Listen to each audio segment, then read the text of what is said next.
All right. That was interesting. I tried to go live at 9 o'clock, and it said the system was busy. So it must be like all around the world. Of course, people doing their own shows on StreamYard. It doesn't even have to be on YouTube. Got overloaded all at once. Maybe it actually is helpful that I'm a little late sometimes then. Now that I'm looking at this, I hit the go live button and it said, come back in 60 seconds. The system is overloaded or something like that. So I just don't know, but I'm thinking about it. You figure, yeah, D, I know. I don't know what to tell you. But we're going to try to get this done anyway. And it said the StreamYard was overloaded or something like that. And maybe they're having some problems on their end. Well, I'll just try to do. We'll try to do the best we can here. But I've never had any problems using StreamYard. But on the other hand, I think maybe the last few weeks, I've maybe just been a little late getting to the go live button. And like I said, it very well could be a bunch of people jumping in all at one time right there at the top of the hour all over the world. So it's 9 p.m. Eastern here, but 6 p.m. Eastern in California, whatever it is in Hawaii, whatever it is in Australia. You know, a lot of people all over bunches of countries use StreamYard. And if everybody was going live at the same time at the top of the hour, maybe that's it. Anyway, this is Unfound Live for August 10th of 2026. I hope everybody had a great week. Of course, the podcast had a new episode that came out this past Friday. The newest disappearance that has ever been featured on the podcast, the disappearance of Devlin Tate. I hope that you have listened to it already. And if you're listening to this on a podcast tomorrow, August 11th, then that is right there in your feed if you want to catch it if you haven't listened to it yet. I think it's a disappearance that lends itself to a lot of different possibilities. But for tonight, I have a fantastic show planned for you. I don't know if this is necessarily a watershed show tonight, but I'm combining two fairly well-known, I'm going to be discussing two fairly well-known disappearances on this live show, as you can see in the title. One fairly recently, and then one going maybe one of the most famous United States disappearances of the 20th century. Jimmy Hoffa. I do not think that I have ever commented on his disappearance before, but being that we just passed, what was it, the 50th anniversary or the 51st anniversary, maybe July 30th, I thought, well, maybe I should do that. I don't think of it. Maybe I've mentioned it, but I certainly have never commented on it from my standpoint, from my experience. And really, of course, in Unfound's history, we've only covered one disappearance that seems to be mob related, maybe not, and that was Nicholas Masucci, going way back to the first couple years of Unfound. But I'm going to give it my best shot tonight with Jimmy Hoffa. But also the more recent one is Elaine Park. And this is a disappearance that has gotten a lot of coverage. I wouldn't say that her disappearance is well known as Mara Murray or Jennifer Kesse, Brian Schaefer, but it's up there, and in fact got its own series back in, I think, 2021. So not that recently, but she went missing in 2017.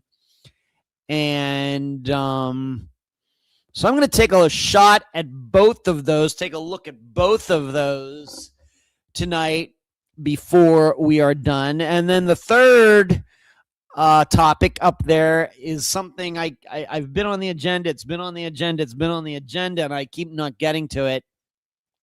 Well, I pressured myself into talking about it tonight by putting it in the title.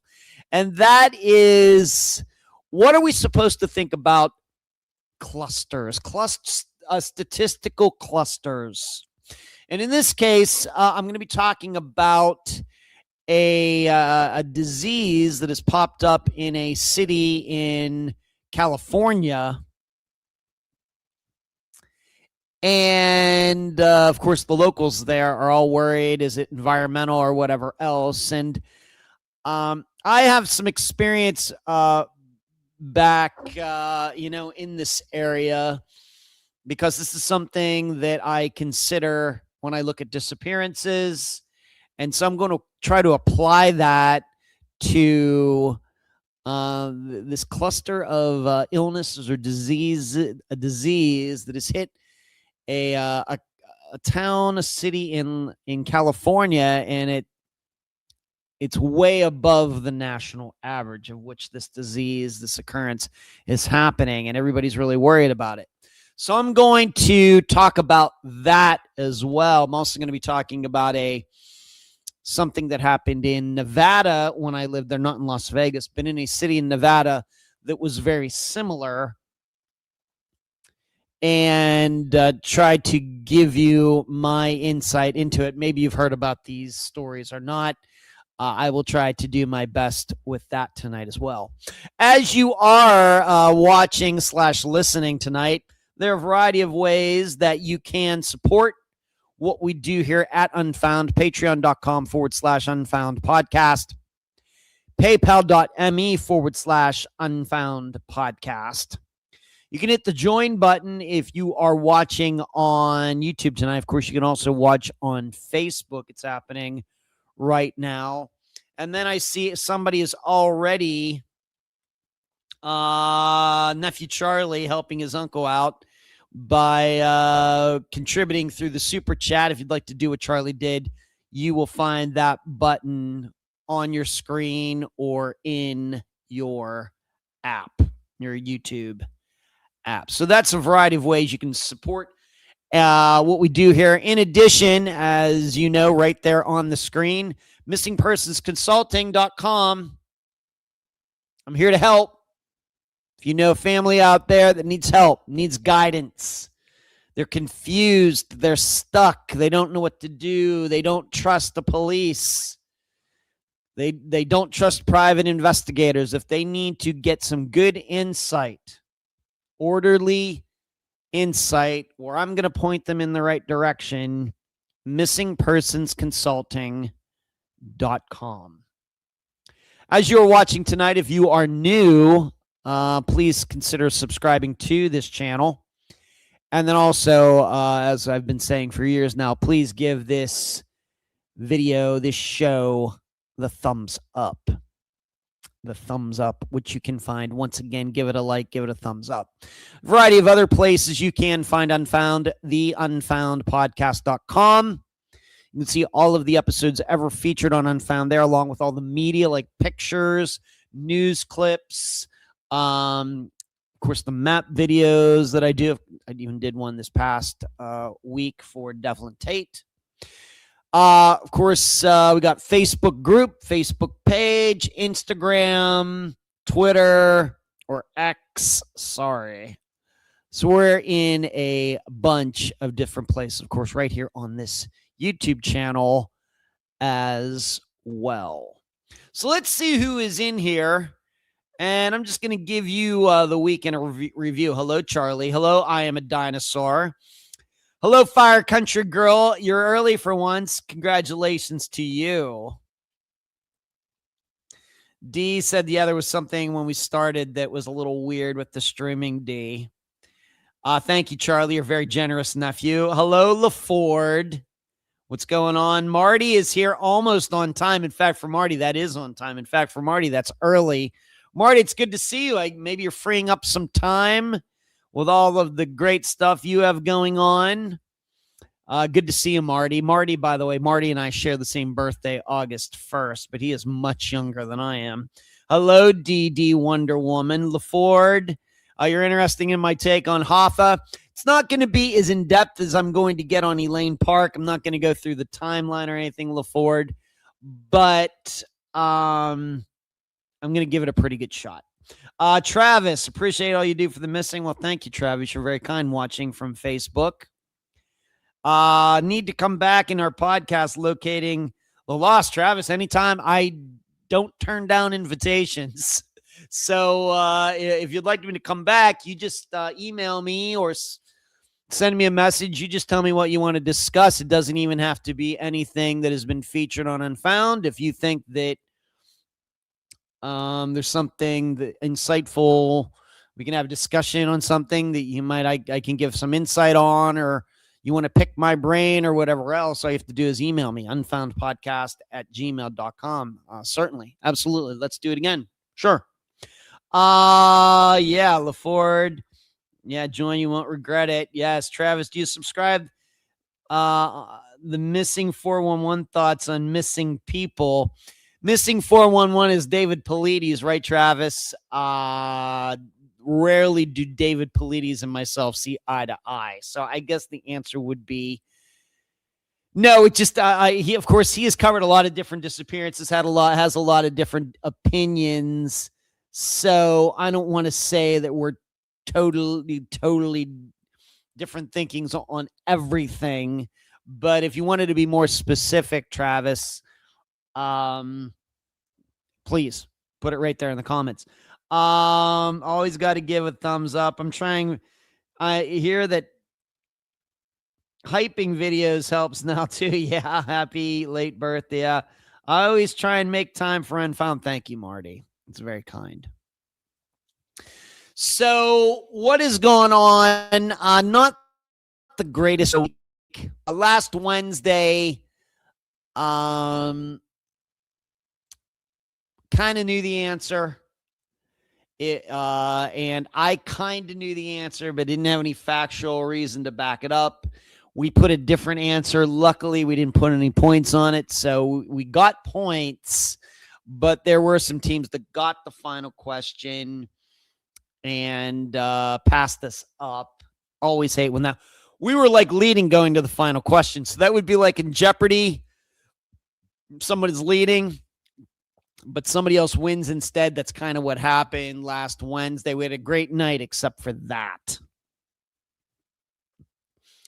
And I thought I knew the final question, but I could not make what we might call a very persuasive argument that we should answer that, then additionally put points on it. But we're still in third place overall. It's very, very tight. It's going to the end of September. We got a long way to go. But we were in first place, and maybe we finished 7th or 8th or something. Not the greatest.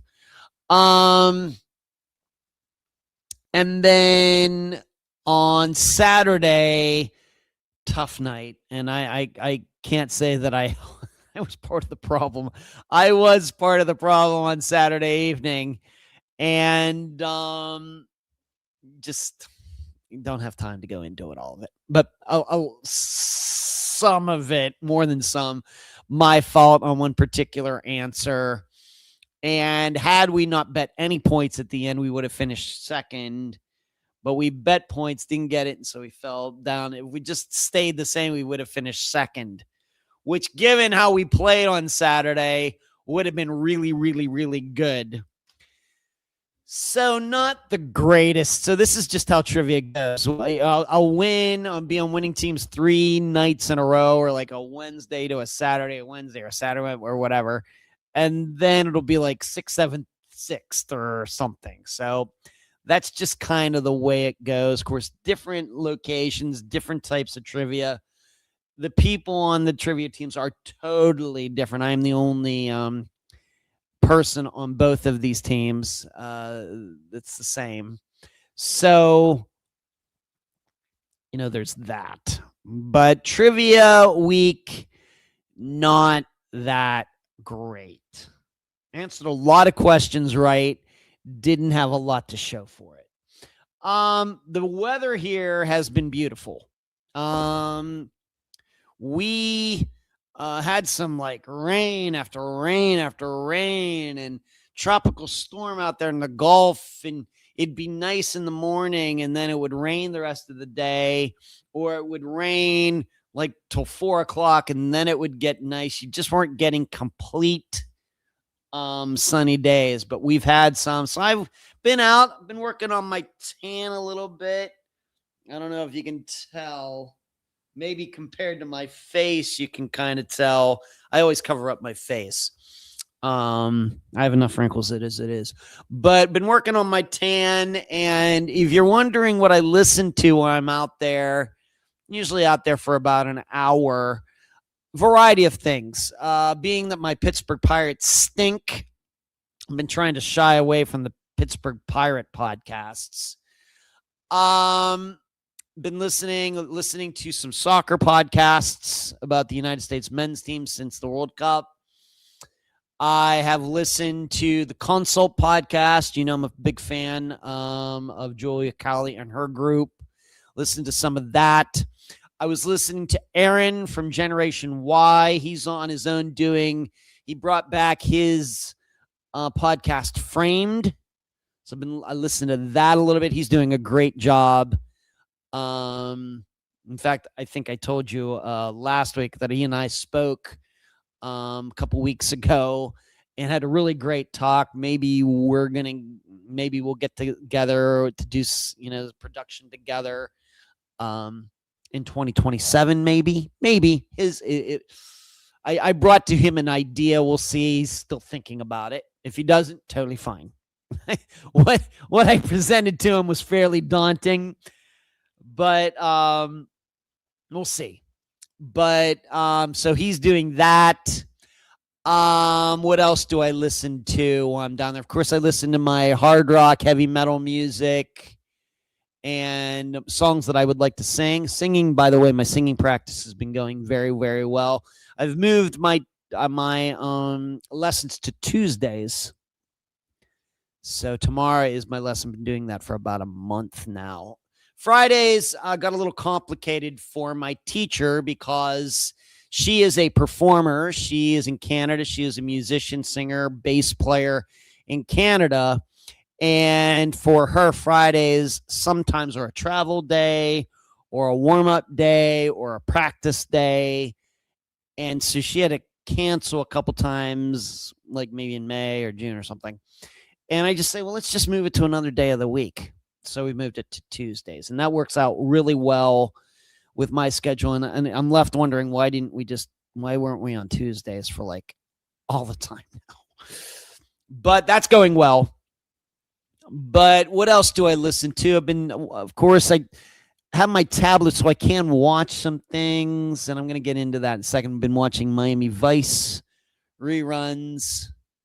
So, those are some of the things that go into my ears while I'm out there for an hour. And I've gotten to the point where I can be out there for an hour and I don't get burned. I don't put any suntan lotion on or anything. And I just don't burn. I don't get very dark, as you can tell. I mean, I am an Irish Catholic, so how dark am I really going to get? But not that the Catholic has anything to do with it. But it's good to be out in the sun, and it's been really, really hot. So the weather has been really, really good, and let's see what everybody's saying.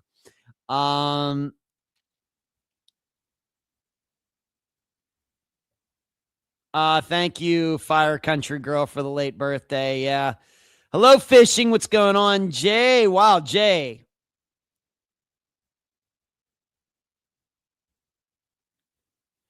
Wow, Jay, you are very generous, Jay.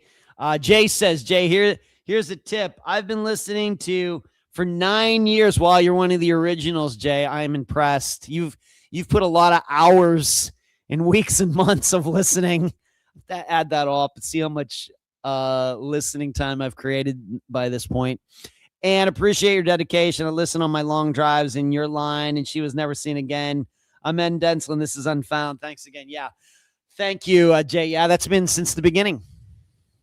I realized that the podcast, if you go back and listen to like early episodes, things can't kind of have changed a little bit. Even my voice and my tone, and I can tell the difference in my voice. Even listening, I don't even need to know what episode it is, but just listening to my voice at this point, I can tell you where that episode is. Was it the beginning? Was it like 2020 or 2021?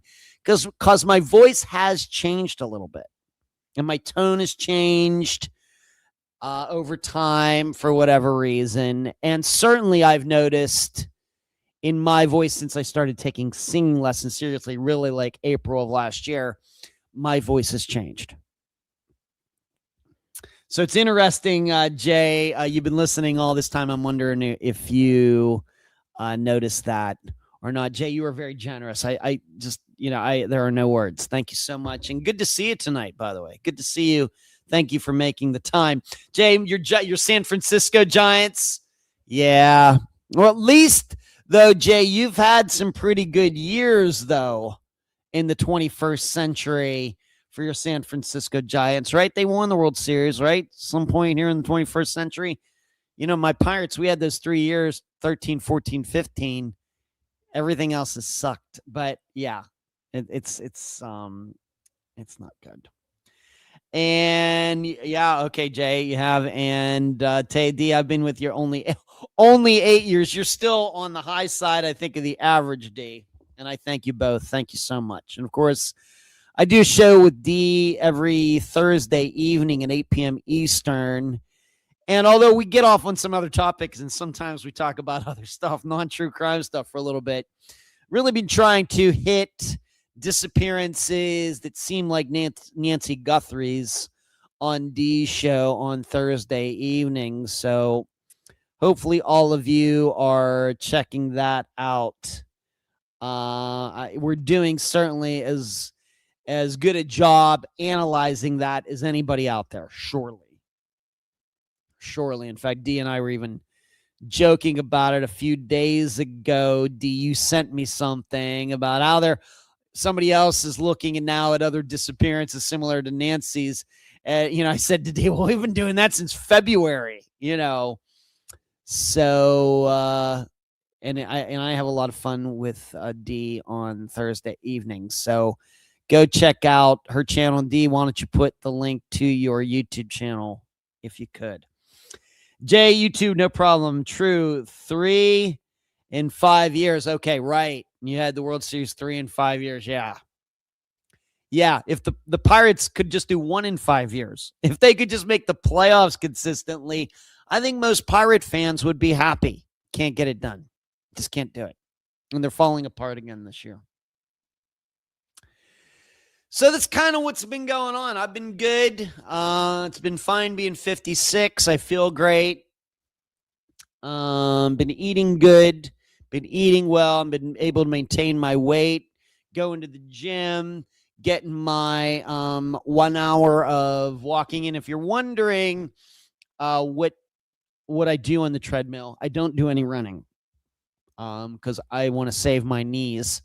So pretty much since maybe April, I walk for an hour, and it's at a 3-degree, of course, up angle at a pace of 3.9 miles an hour. That is what I do every day. That.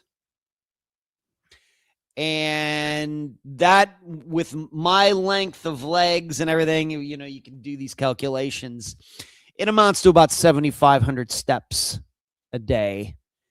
And it goes pretty quick. And once again, maybe I'm watching Law and Order episodes.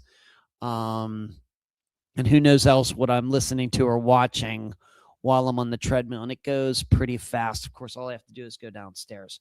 So staying fit. Blue, Great work, by the way. Do you have any theory on I don't know what that is. Is that Nancy Guthrie Blue Cat?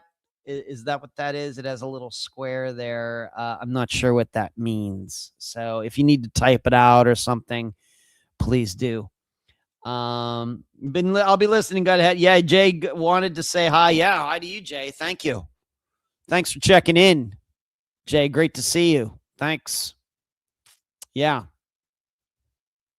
You be safe out there. Blue, you'll have to theory on the, unfortunately, the chat is a little box or something there, Blue Cat, if you want to type that out. I remember you from the Catskill true crime cold case. The lady has been missing 25 years. And yes, where's the Nancy? Sorry about that. That's no problem, Blue Cat. My theory, Blue Cat, continues to be what it was back in February, that the guy who did this, I'm not saying he could not be part of a larger group, but our public understanding is that it was just one person who showed up there that night or that early morning. If there were other people there, news to me. I've only ever seen the picture of the one guy with the mask on and everything. I think this is somebody that knew her. That doesn't mean intimately. That doesn't mean they were best friends or best enemies or anything. But surely that person did not happen upon that house and just, quote unquote, luckily barged into the house of an older woman living by herself. That was not luck. Could have barged into a house where 4 football players were living together, and then maybe there would have been a different outcome. I think it was some guy that knew she was there, she lived by herself, knew her name, knew a lot of things about her. And statistically, that's what it says. And in fact, like I was saying a little earlier, that with the analysis that I've been doing, you can see Taylor there in the chat, Blue Cat.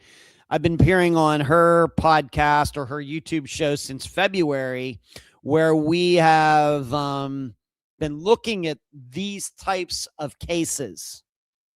Could be murders, older women murdered in their homes where they live alone and they're murdered, of course, body left behind, or just straight out disappearances. And, really looking for cases where they've been solved. And over and over and over, you find that the men who commit these crimes knew these women. Doesn't mean they were next door neighbors or anything. One could be somebody was there for landscaping or a variety of other ideas, or connections. But that is an overriding theme with women who are of AARP age and older, living by themselves. If they have violence committed toward them, it's because the guy knew that they were living alone. And there wasn't maybe a lot to fear. Now, why is it then that we're still wondering who did this 6 months later? Well, the connection might not be obvious. In addition, as has been shown on Unfound many, many, many, many times, that we kind of have a very, very good idea of who caused the disappearance, but because the missing person is still missing, nothing's done. So it very well could be that. And we as the public have no right to know that. I would like to know that. We would all like to know. I would certainly like to know, well, they really know who did this, but because she's missing and the information is somewhat circumstantial and there's no scientific evidence and everything, the prosecution or the DA is very hesitant to bring charges. Very common in disappearances. You want to listen, hear the expert talk about that, go back and listen to the interview that I did with Tad Tobias back in February. You can learn everything you ever want to know about that. So that could be the situation. But I have to tell you, I think not. I think that to them, it is still a mystery who did this. But that still doesn't mean it wasn't somebody who knew Nancy. But I will continue to stress these kinds of incidents, these kinds of crimes are rare. I mean, they're out there. If you look for them, you'll find them. But when you compare them against all of the disappearances that occur, let's just say in the United States, and when you compare them to all of the ones where it seems like somebody, man or woman, boy or girl, has been abducted from a home, when you start looking at that, women of AARP, so 65 retirement age, Social Security age and older, 65 and older, for them to be abducted from their homes is overtly rare. But when it happens, it's by some guy who knows them. So that's where I am. Until I think otherwise. I think all this ransom stuff is crap. I think this she got taken to Mexico stuff is crap. I don't think it's a very solid theory to believe that, her daughter, the motivation was to get back at her daughter, Savannah, for whatever reason or whatever else.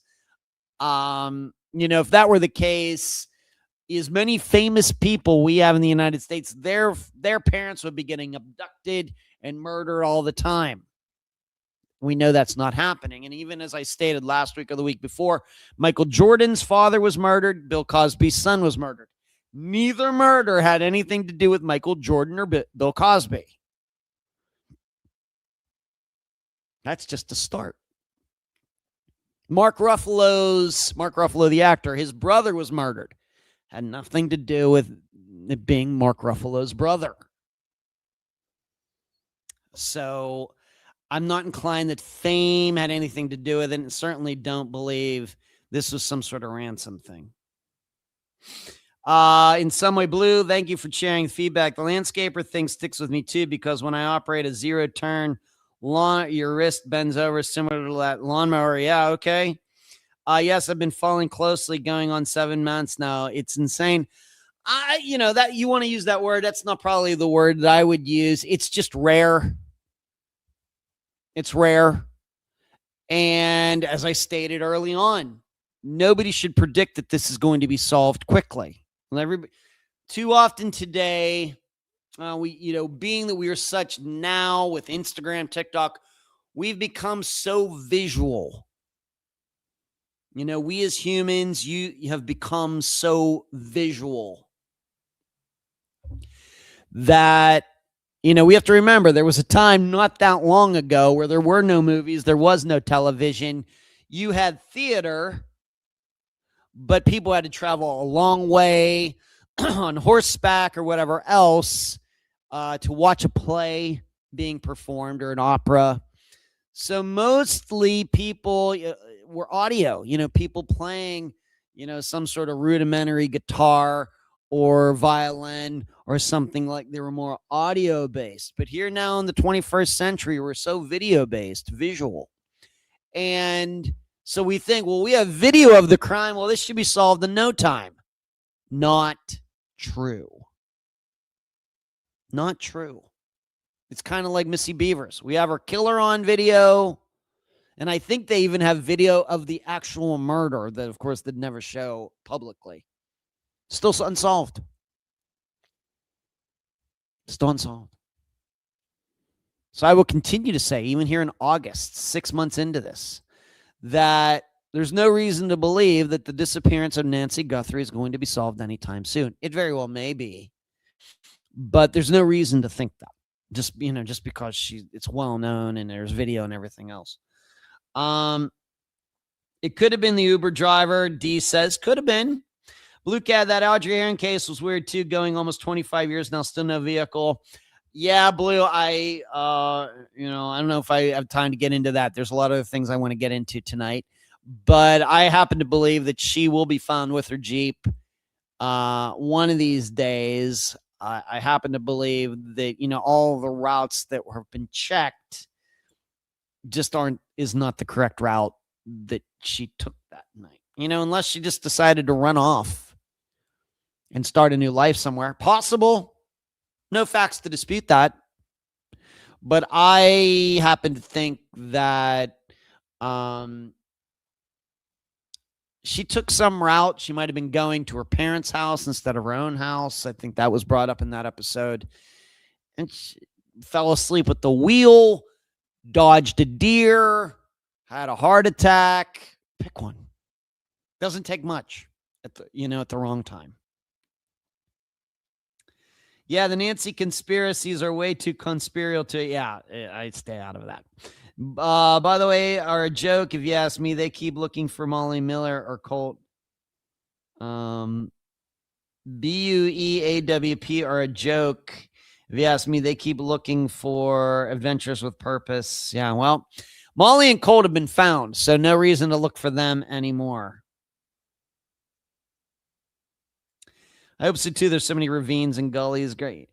Blue Cat, you just have to remember with a car, if Audrey was going 60, 70 miles an hour and fell asleep at the wheel or dodged a deer and she flew off the road somewhere, Jeep's going to go a long way. In addition, being that it's a Jeep, Jeeps weigh 4,000 some pounds. It's going to go through some trees. It's going to knock a lot of trees down, and everything else is not going to be found right beside the road. So just an idea. All right, let's move on. Thank you, Blue Cat, for the questions. But I need to move on to everything I need to get to tonight. Here's something very interesting.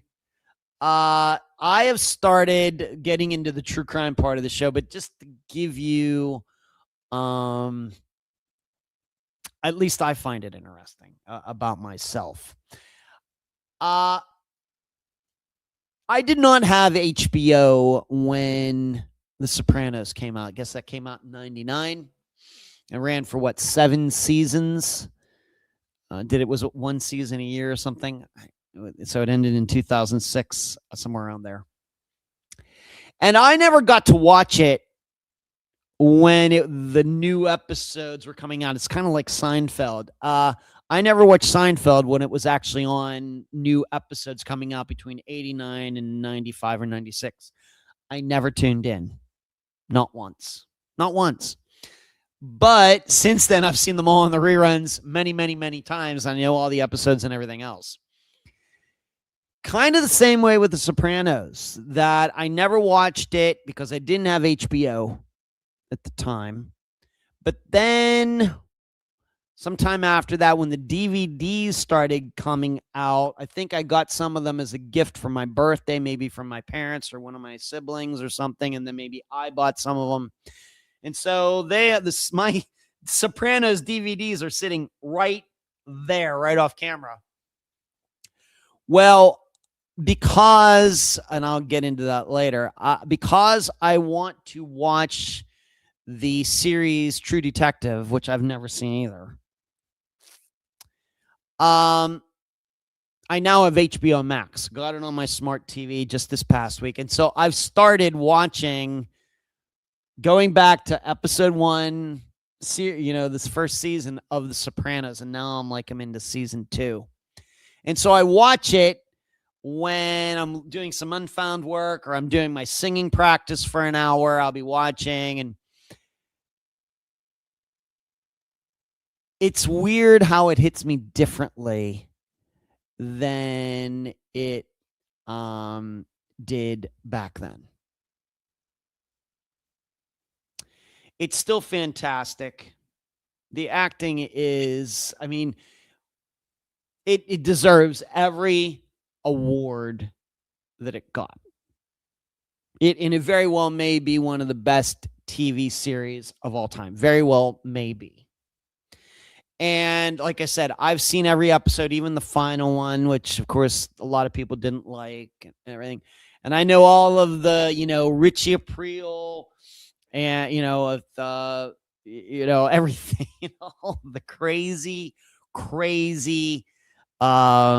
Robert Patrick owning the sporting goods store and all that. I've seen it all. Really enjoyed it when I watched it, like on DVD or wherever. And you might even remember this, like way back on A&E, they would play The Sopranos, but without the swearing and without the nudity. And I forgot how much nudity is in The Sopranos from like the Bada Bing and elsewhere. Oh my goodness. All of the R-ratedness of the show. But now watching it as a 55 or a 56-year-old, and it's just different. And I think it's because of doing Unfound for 10 years. I think. I'm watching it, and even though I know where this entire series goes, who gets whacked and who doesn't, who's still alive in the last episode and everything else, I actually find myself really rooting against the main characters.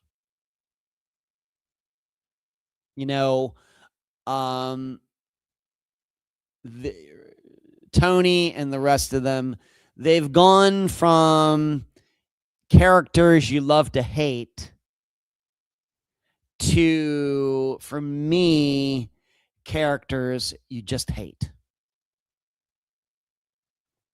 And I think it's because of doing Unfound for 10 years. And knowing that there are, even though, like I said, I think we've only covered one disappearance that may have some sort of mob connection. But the amount of violence against women, the disrespect of women, and how that plays out in real life. And how it's so weird that people, you wanted to see what's Tony going to do this week? What's Polly going to do this week? What's Furio going to do this week? And all of these different things. And I think that everybody was rooting for these guys, back at the time. And I was too. But being that I've been dealing with real life violence and disappearances for the last 10 years, I see this show in a completely different light. I'm not here to be the Debbie Downer and be the moralist or anything else. But it's been a stark difference watching this again compared to when I was maybe 37, 38, when I started watching it for the first time back then. Because we, on Unfound, we have featured men exactly like these guys doing this stuff in real life. Moreover, what I also remember is that at the time when Sopranos was out as a new show from 99 to, like I said, to 2005, 2006, I can remember listening to radio shows. This is before Facebook, kind of before YouTube, but radio shows, maybe reading blogs or whatever else, maybe even stuff on MySpace or whatever else. Famous people, well-known people, talking about how much they love The Sopranos, and this is the way men are supposed to be, taking control and being very decisive and all of these things, and it's just all disgusting. Once again, I'm not here to bring everybody down. I'm still watching it. I'm going to watch it. I'm going to, however long it's going to take, I'm going to watch the entire series again because I have HBO Max, but I really want, the reason I got it was for True Detective. But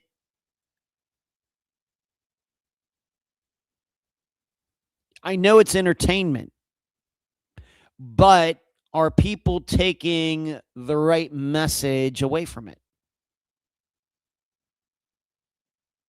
Are they? I don't know. This is the and as I was just telling a friend of mine from college recently, this is the same reason I was not motivated to watch a show like Breaking Bad. Why would I do that? Because of course that stuff is fake and everything. Here I am in the real world dealing with disappearances of people who are drug addicts and everything else.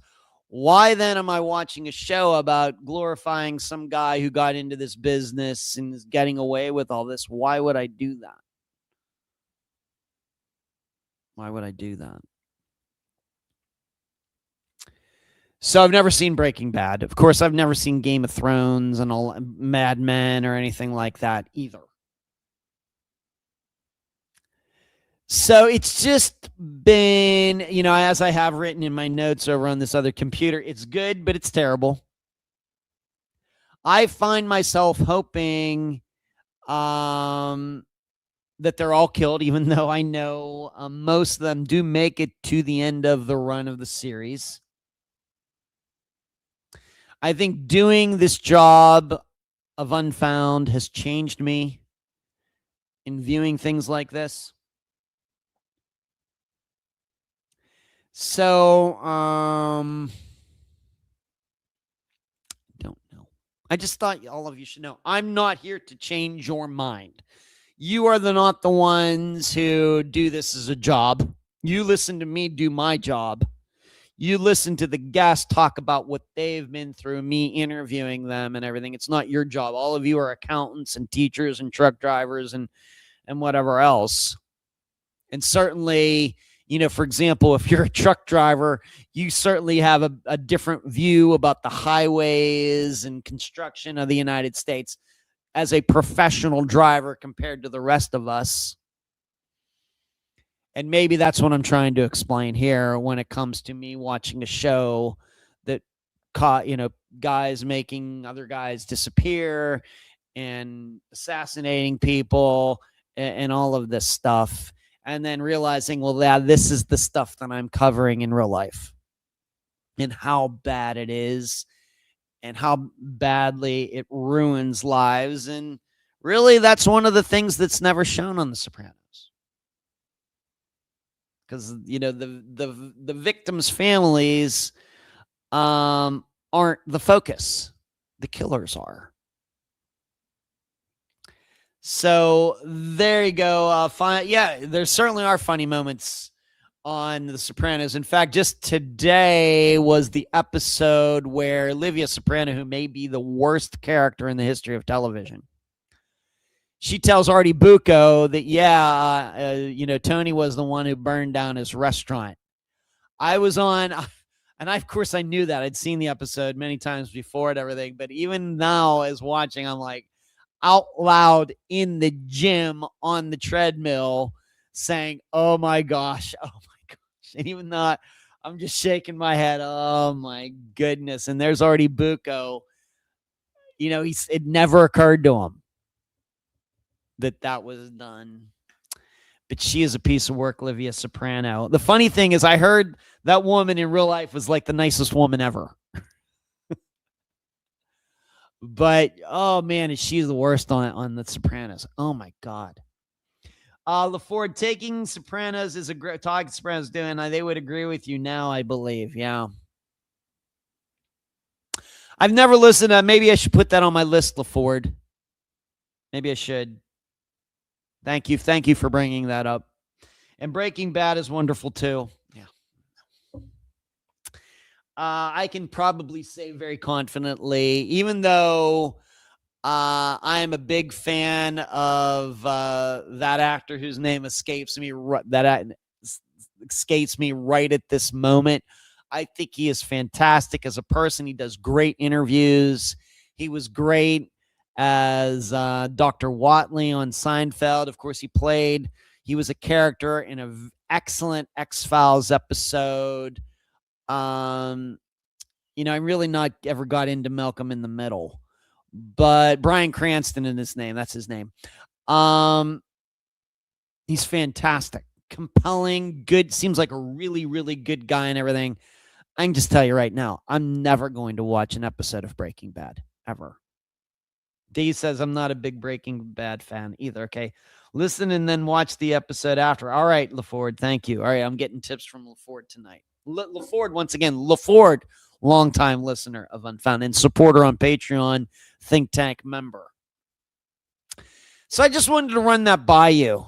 Maybe you also have something like that that's happened in your life. Doesn't necessarily have to be with TV or anything, but you had a view of something, then you experienced it firsthand and everything, and then you went back and looked at it and was like, wow.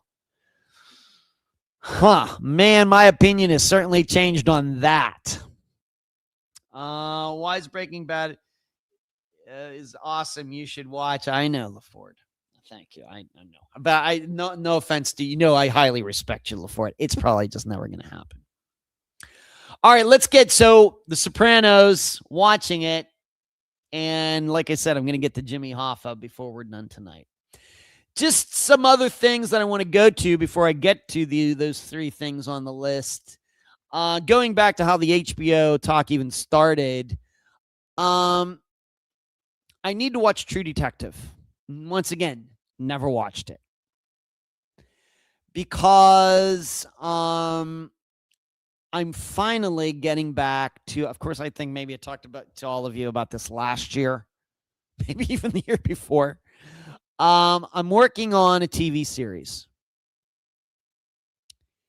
And it's not like a full run of episodes like you would normally have for a regular TV show like The Pitt or something. But something like True Detective was like 6 or 7 episodes. It's on Netflix. It plays. I'm working on something like that. And been trying to come up with the right setup, the right scenario. Of course, it's a disappearance, the right kind of disappearance. How is it all going to be set up?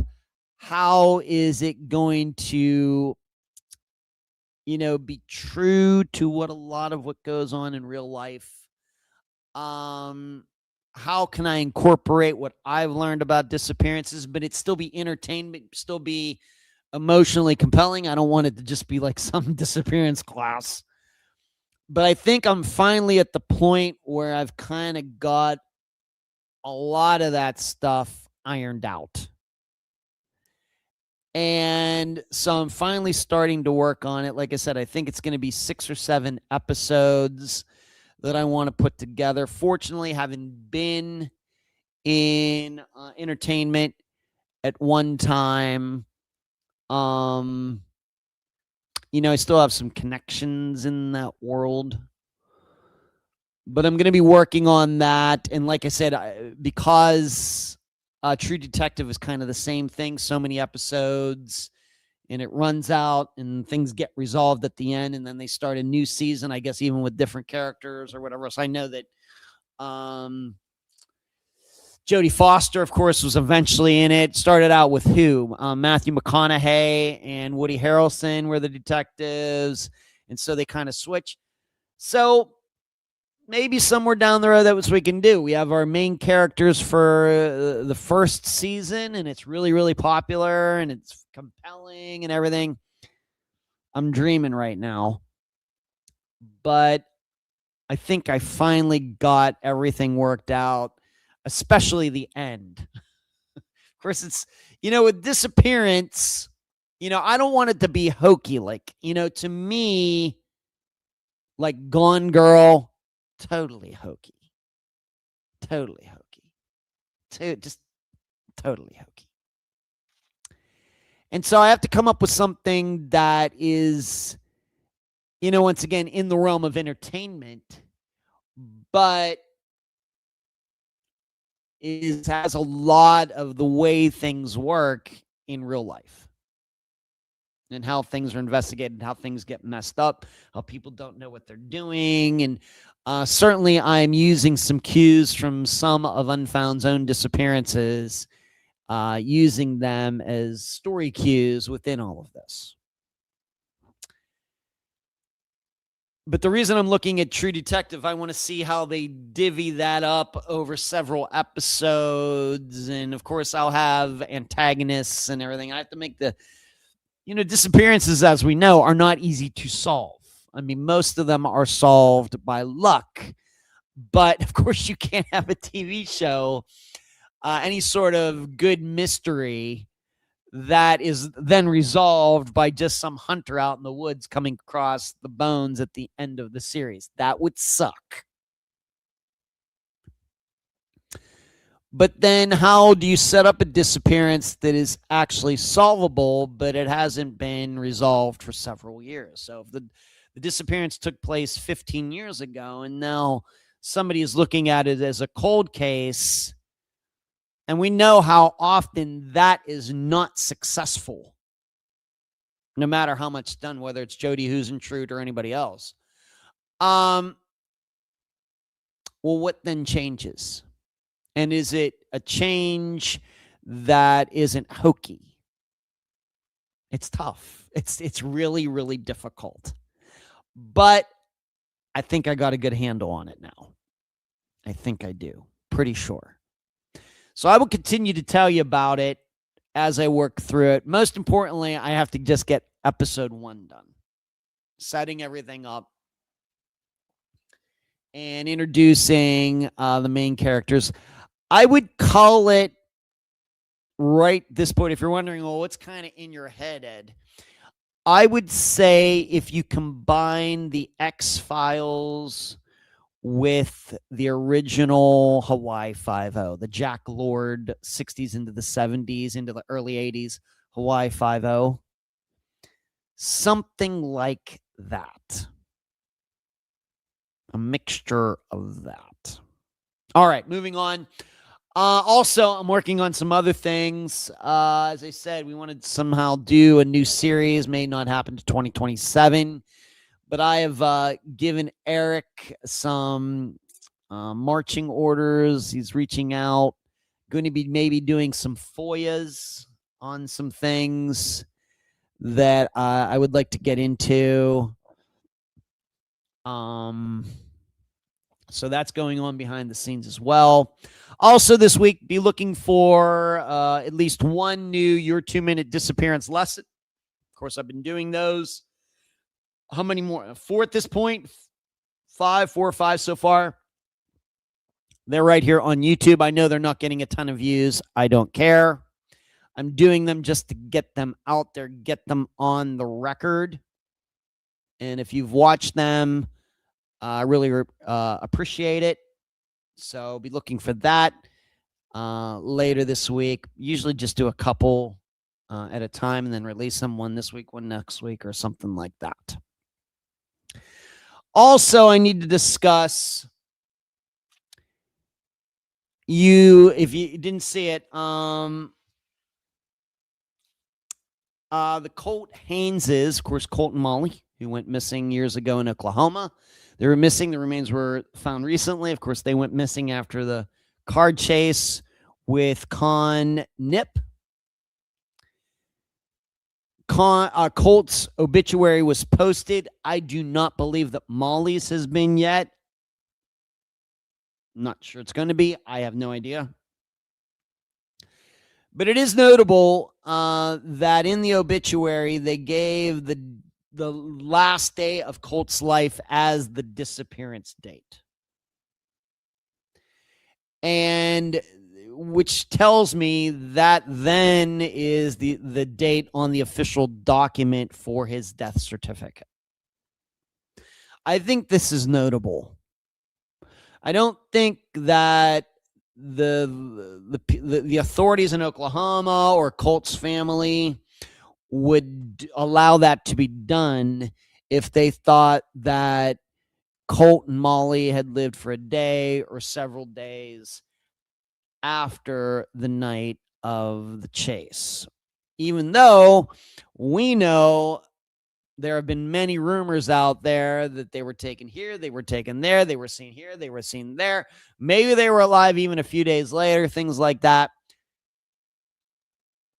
I think that officially puts that all to rest. Now, it should, in my opinion, as the resident expert who does this work, it should have put it to rest when they were found not far from where the car was ditched. That should have ended it right there.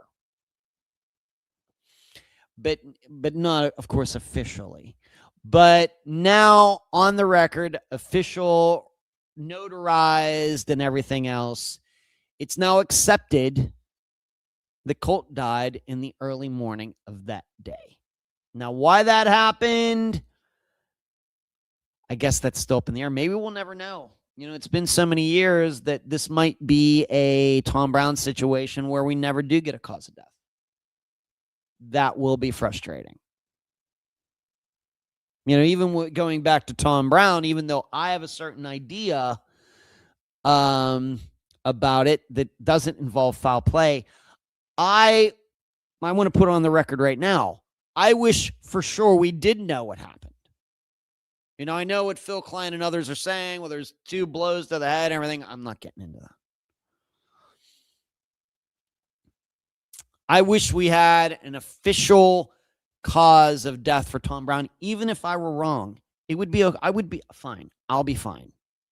I'm going to get, I do this for another 20 years. I'm going to get a lot of disappearance predictions wrong. I'm okay with that.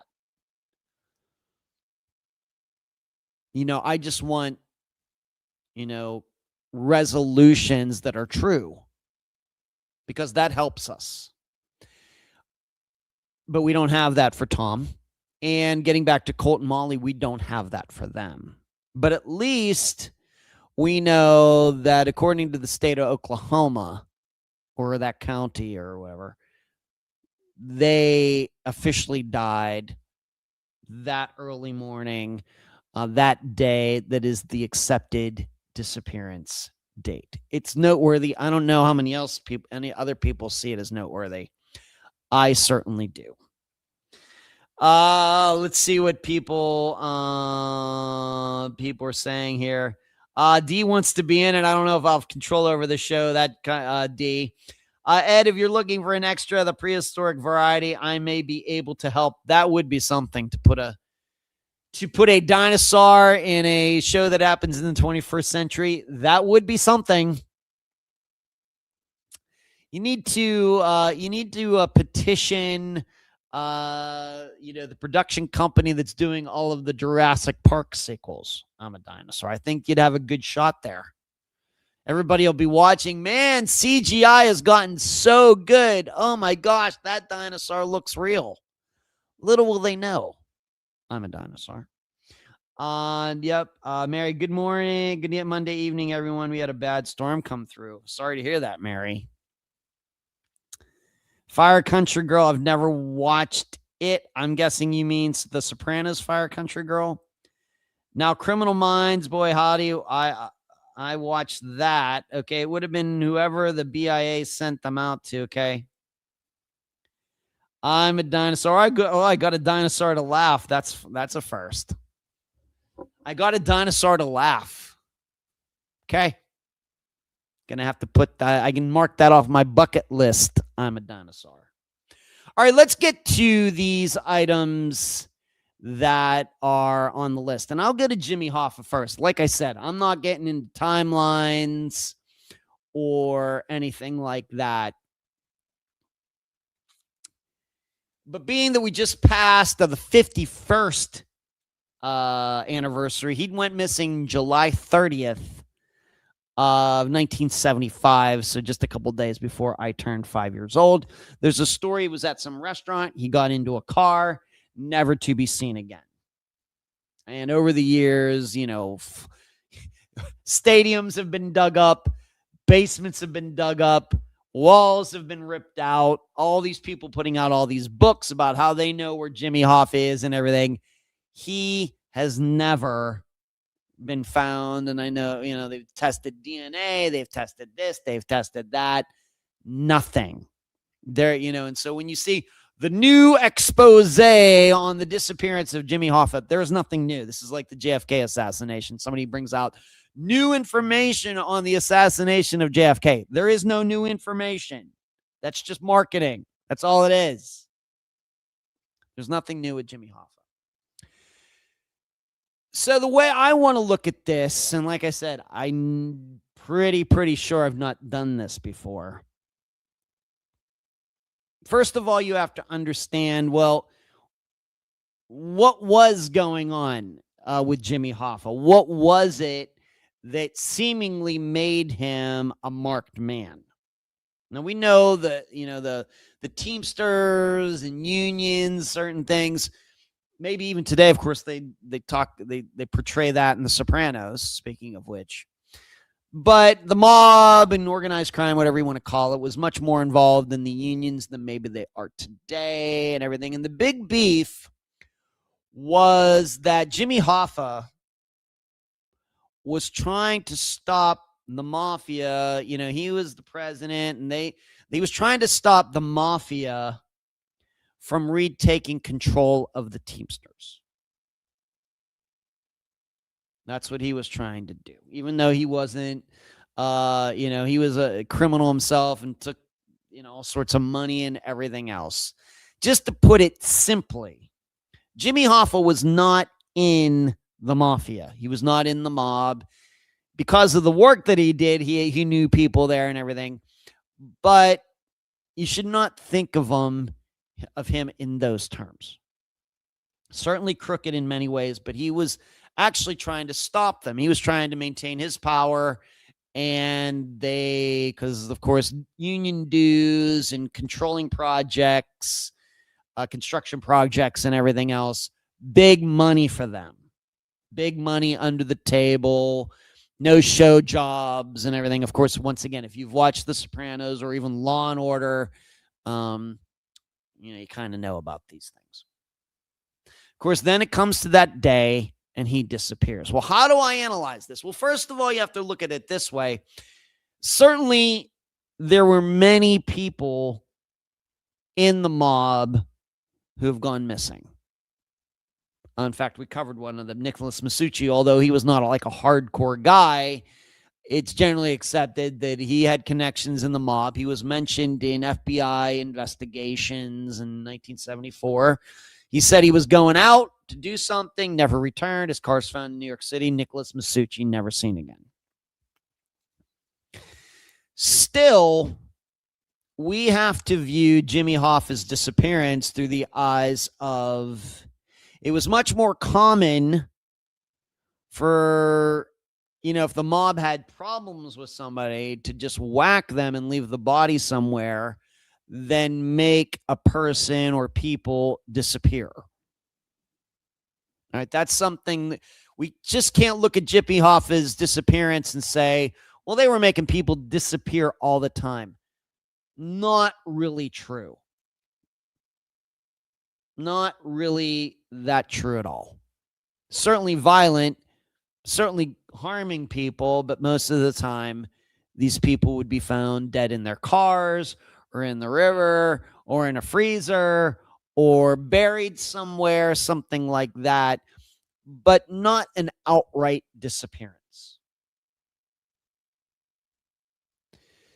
But you also have to think of, so in thinking of it that way,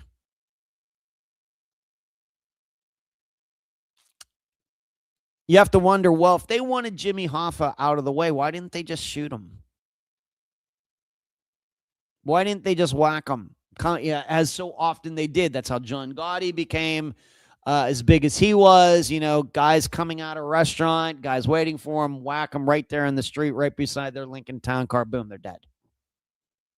Probably easily could have been done with Jimmy Hoffa.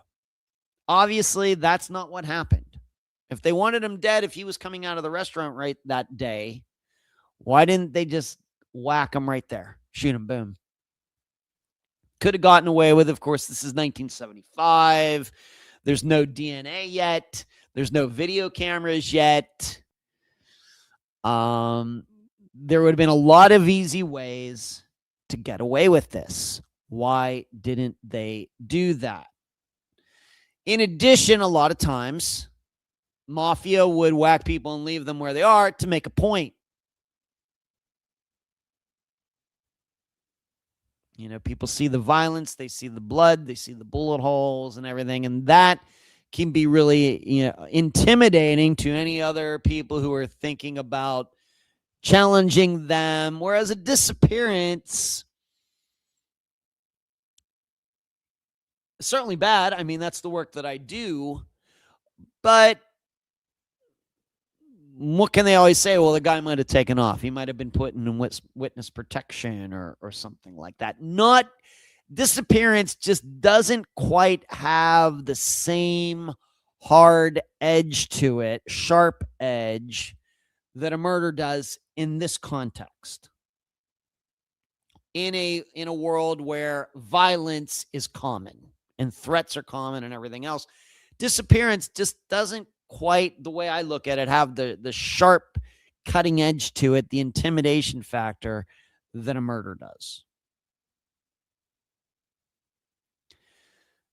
So then why is this? What exactly happened here then?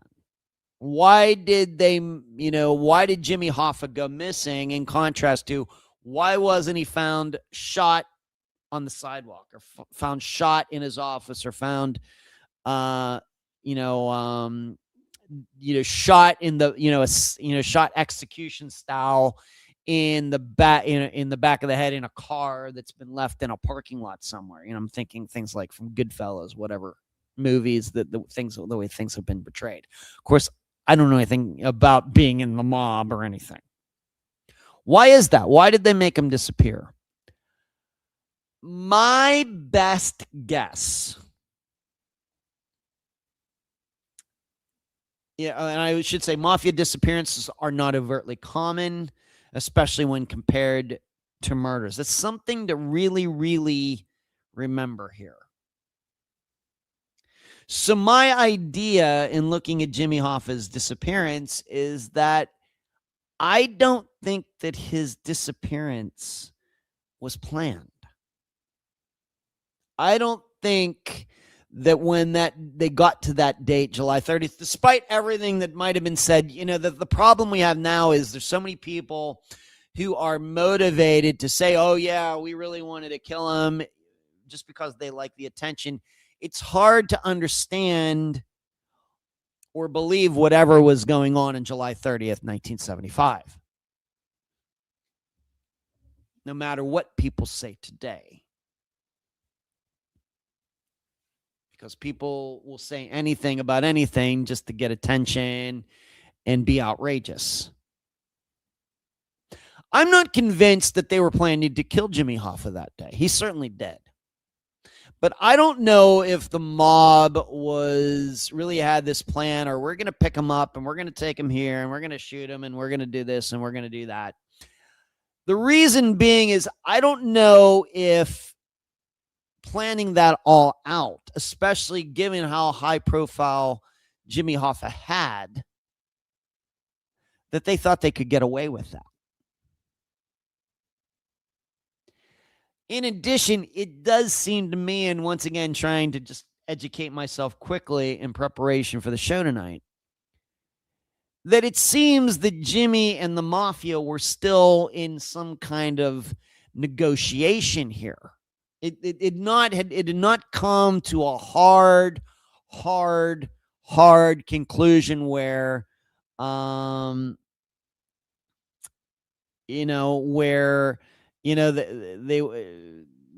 nobody was moving. Certainly they opposed each other, but it doesn't sound to me that there was this big like trench warfare thing going on. So I think that Jimmy Hoffa's death and disappearance was unplanned. I think what happened is when they picked him up that day,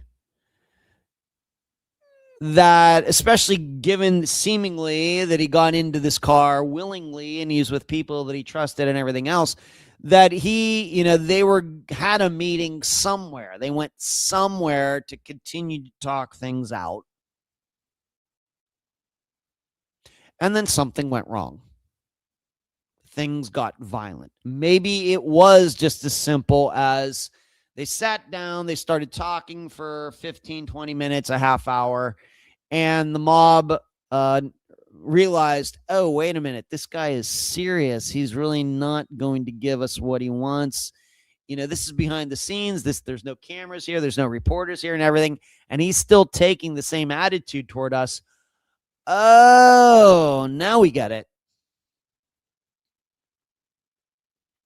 Or it was just something else. It just got heated for other reasons, and Jimmy Hoffa, died in the process. So to just sum this up, like I said, this isn't something we're gonna, naming a lot of names and timelines and locations and everything else. But I do not see Jimmy Hoffa's disappearance as being planned. Certainly, I guess there were certainly people, probably the problems he was causing the mob, who wanted him dead. But I don't know when July 30th came around in 1975, anybody got up that day saying, I'm going to kill Jimmy Hoffa today. I may have it in my mind, and it may happen sometime in August or something. But today, we're just going to do a little talking, a little more negotiating. Let's see if we can work this thing out with the Teamsters Union and everything.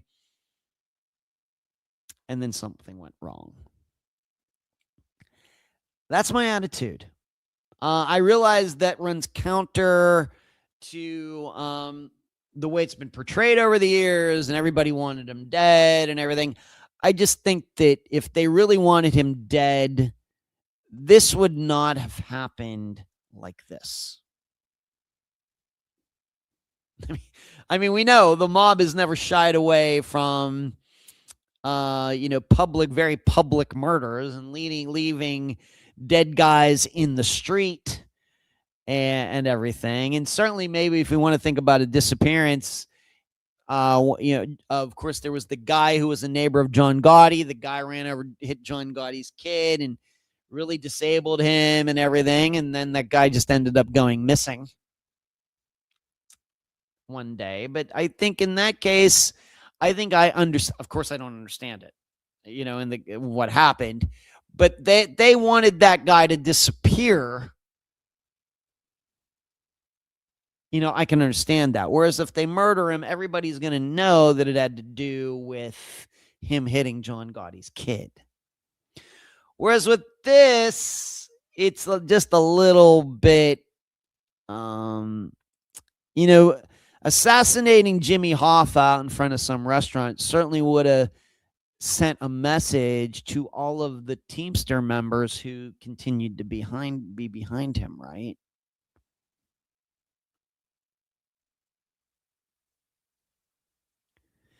So that's where I am with Jimmy Hoffa. Unplanned murder, unplanned disappearance. Now, where is he? I don't know. Could be anywhere.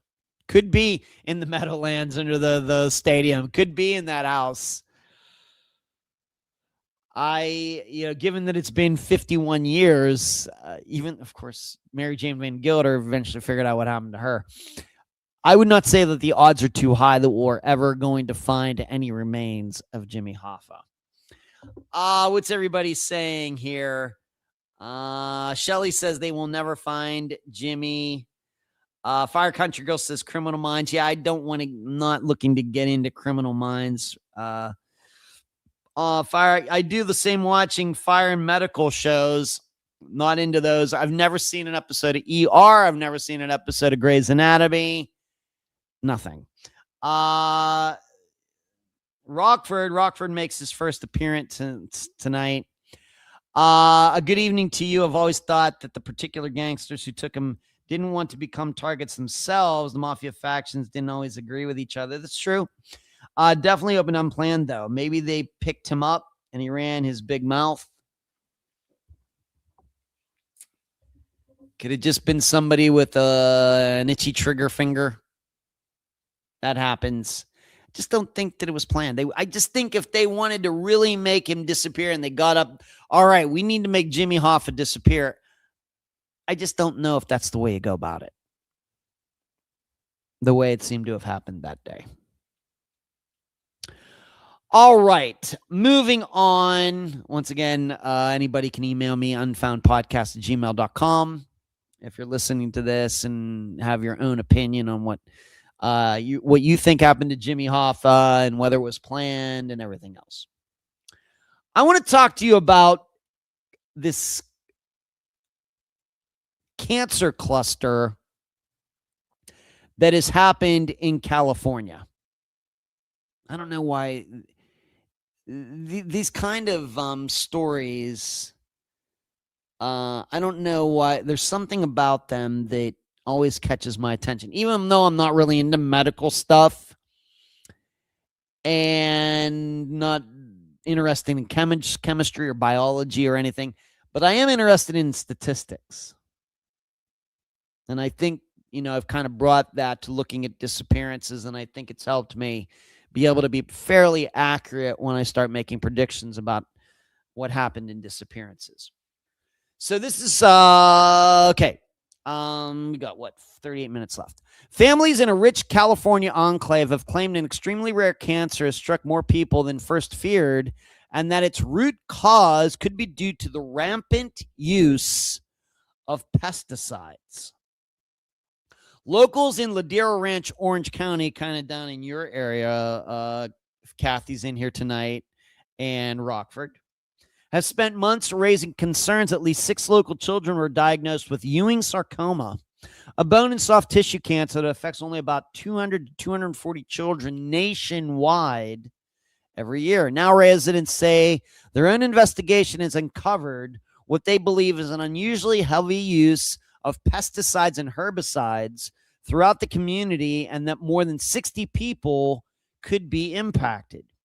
Researchers have previously explored possible associations between pesticide exposure and certain childhood cancers, including Ewing sarcoma, but no direct causal relationship has been confirmed. Still, residents say the volume of chemicals being sprayed out throughout their community has become impossible to ignore. The issue has been looked into by several different groups of residents on Ladera Ranch going back to 2016, said an attorney. They have all been pretty much stonewalled, and many of them ended up moving away, so the movement kind of dies out each time. Lawyer said she became involved after learning a neighbor's 17-year-old son had been diagnosed with Ewing sarcoma. That's like J.R. Ewing, EWING sarcoma. The child, Brody Madison, died in March of 2026 after battling the disease, after which his mother, Megan Madison, posted in the community Facebook group asking residents to share whether anyone in their household has been diagnosed with cancer. In this one Facebook group, she got 62 responses. Some people were saying there are 3 people with brain cancer just on one street. Residents also reported an unusually high number of pets developing cancer. While these reports have not been independently verified and do not establish a cancer cluster, French said they were enough to convince many residents that the issue deserved closer examination. For the past 2 months, the lawyer said she had been researching pesticide records, filing public records requests, and documenting the community's landscaping practices. We don't know for sure what is causing this, and we don't know if it's an official cancer cluster yet. We just know it looks highly unusual to have this much cancer, specifically rare forms of it, in our community. The lawyer also said squirrel poison pellets are spread throughout this community each month, and some homeowners worry dogs may be ingesting the poison and tracking pesticide residue into their homes after walks. And this is a long article. It says, another resident who previously suffered toxic mold poisoning said she first became alarmed after seeing landscaping crews wearing full protective gear while spraying chemicals near children. She said she often developed headaches after the applications. After requesting safety information, Bell said she encountered repeated resistance from both the town and officials. So I don't know. Every time I see a story like this, it catches my attention. I have no idea why. Now, I should say this is all horrible. This is all sad, but we have to remember some things. being emotional about it and sympathy is not a fix. It's not a solution. In fact, we can be very passionate about, we can be very empathetic or sympathetic, whatever the word is, for these people. But still, the truth needs to be found. We shouldn't just think because a bunch of kids died of cancer that there is something wrong there. There very well may be, but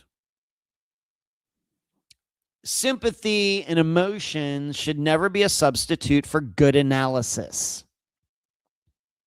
And this is one of the reasons when it comes to disappearances that I am not an advocate. I am a researcher.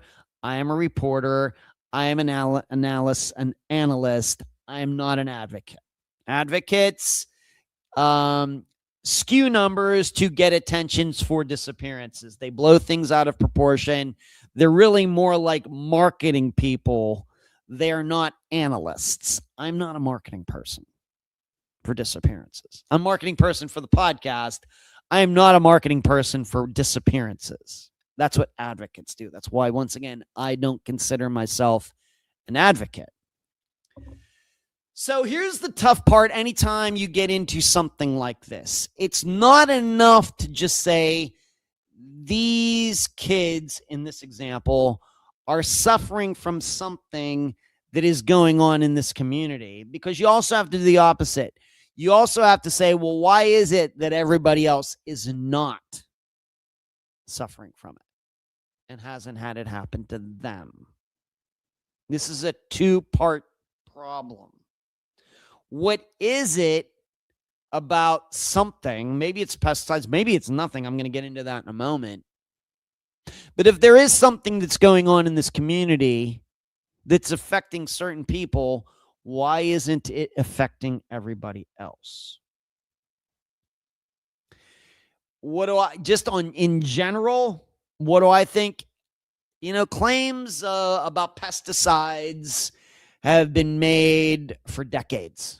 And certainly, you know, there was that, Roundup or something like that, there's a big settlement, all these things, lawsuits that have happened and people have gotten money and everything else. I have to admit, I don't find much of it that compelling. People are living longer than ever. And you may say, well, look at all the cancer. Look at everybody getting cancer. Yeah, there's a few reasons. One reason is people are living longer. The longer you live, the more odds you have of getting some gene mutation that becomes cancer.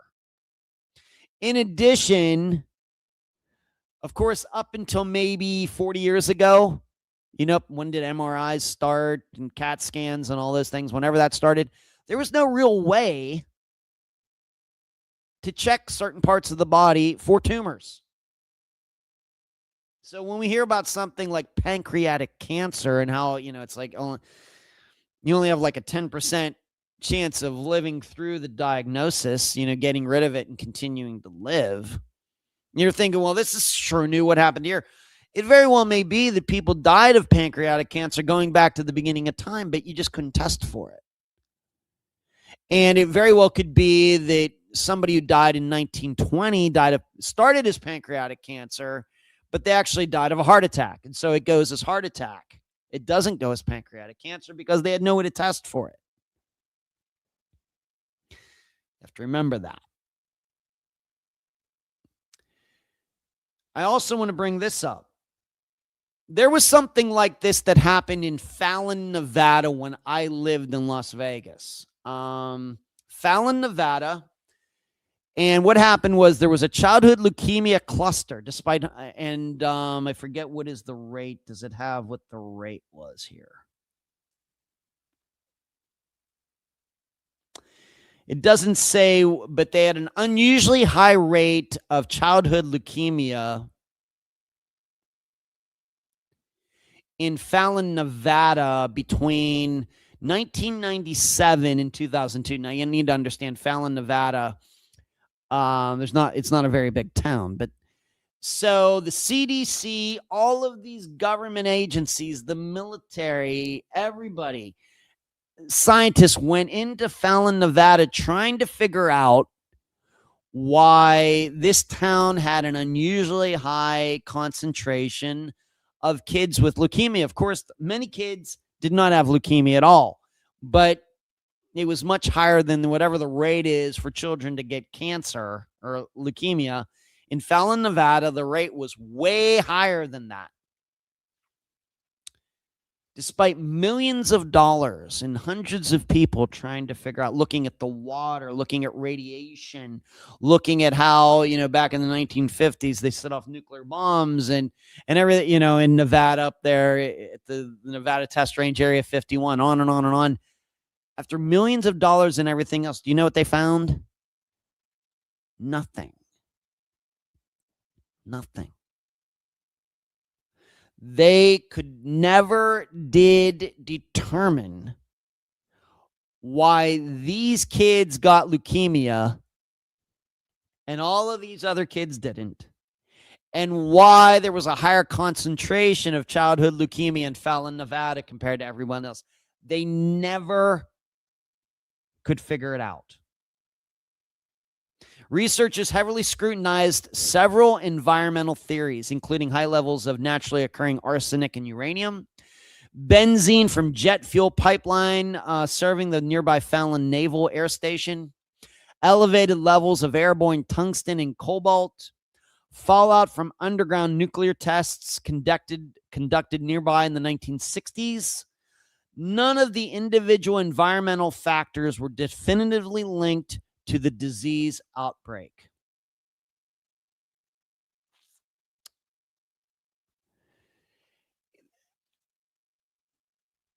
And so when I look back at what is going on in Ladera Ranch in California, I think the very same thing. You have to remember something, in statistics, this is something that's very, very difficult for people to understand. In statistics, and you should know, statistics is the only class I got an A in college. That's it. 4 years, 1A in statistics. There's something about them that I don't know what it is in my head. We have to remember something. The absence of something is the same as the presence of something in statistics. And what do I mean by that? So in Ladera Ranch or in Fallon, Nevada, you have this much higher rate than the national average for a certain cancer. But here's what I'm going to guess. There's probably a city, a town, a county somewhere else in the United States where it's below the average. So this Ewing sarcoma, all these kids that got this, and it was one in so many kids that had this happen to them. What's it say? It only affects 200 to 240 children nationwide each year. There's probably some place in the United States that's the exact opposite, where a child hasn't gotten Ewing sarcoma ever. In all documented history of health records in that particular town, city, county, not one kid has ever gotten Ewing sarcoma, even though the stats say it should have happened. In statistics, those are both the same. The unusually high occurrence and the unusually low occurrence are the same in statistics. The difference is you don't get any news. You don't hear about the places where the kids aren't getting cancer because that's not news. Everybody's just like, thank goodness, let's go about our day. Only the places where kids get cancer get all of the attention. And what I'm saying is, I think this is just odds. I think it's unfortunate and it's sad, it's horrible and everything else. But you have to understand that with anything, there's no saying just because you have an average of something doesn't mean, let's say that there's 50 um, episodes, issue or diagnoses of a certain cancer, 50 in the United States. That does not mean that there's going to be one diagnosis per state. And in fact, of course, being that we know that California is the most populated state and Wyoming is the least populated state, it very well could be that California has 3 diagnoses and Mexico has 0. Or, we could split this up a variety of ways, but my point is sound. Just because you have 50 diagnoses of a certain disease in the United States per year doesn't mean it's going to be one per state. It doesn't mean that, the largest city in the United States, New York City, is going to have a diagnosis of it. But it also doesn't mean that the smallest city or county or least populated county isn't going to have one. This is a concept, like I said, I think it's hard for people to understand. Now, of course, of course, I'm not a statistical expert, but surely somebody who is going in and trying to explain this to the people of Ladera Ranch, California, is going to get booed and have tomatoes thrown at him and her. They don't want to hear it. They're looking for a cause. They want a cause. I can understand that they're all up in the arms. It's horrible. Kid, anybody getting cancer is horrible.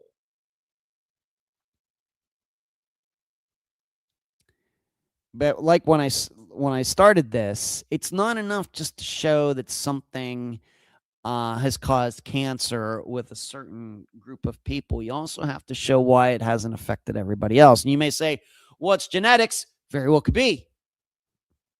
And given if they've had a lot of the same people living in the Ladera Ranch area, generation after generation after generation, that means that genetic pool is going to stay in that area. And it very well may be that gene is susceptible to this Ewing sarcoma. Just a guess.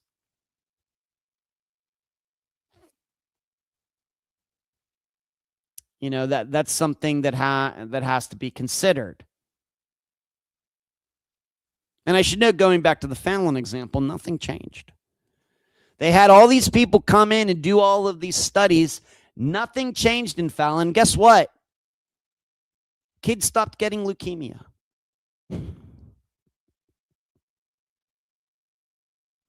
That's usually how it goes. It pops up. I think also what's going on here, and easy for me to talk being that I'm not a parent, much easier for parents to blame things that happen to their kids on outside forces instead of their own genetics. There's that. So, and I would also say this, and this is also a very, very cold truth.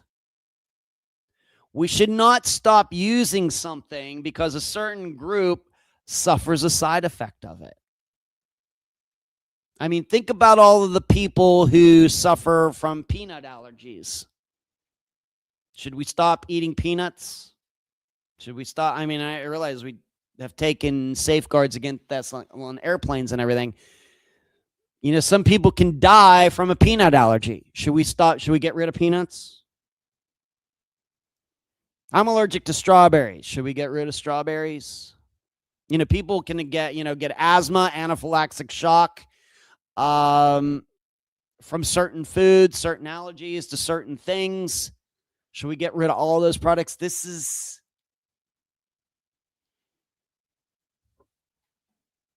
What are we going to do? Get rid of pesticides?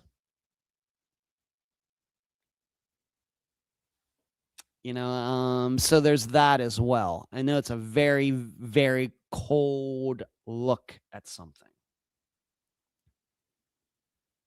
But as with anything since the beginning of time, there are usually costs for progress. pesticides are progress. There was a time when pesticides didn't exist and bugs and whatever else would eat everything. You know, the reason that the United States can feed the world and we have surpluses of corn and everything else is because of pesticides, like it or not. Are we going to get rid of them because one person gets cancer from it?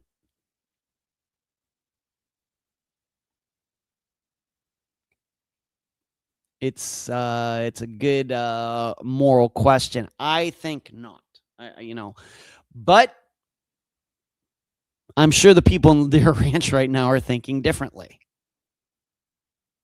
It's a fascinating topic. But going back to Fallon, I want to stress they tried to figure out what happened. They never found an answer. And guess what? Kids that were born after that time didn't have the leukemia. It's just the way things work out sometimes. All right. Moving on. Let's talk about Elaine Park.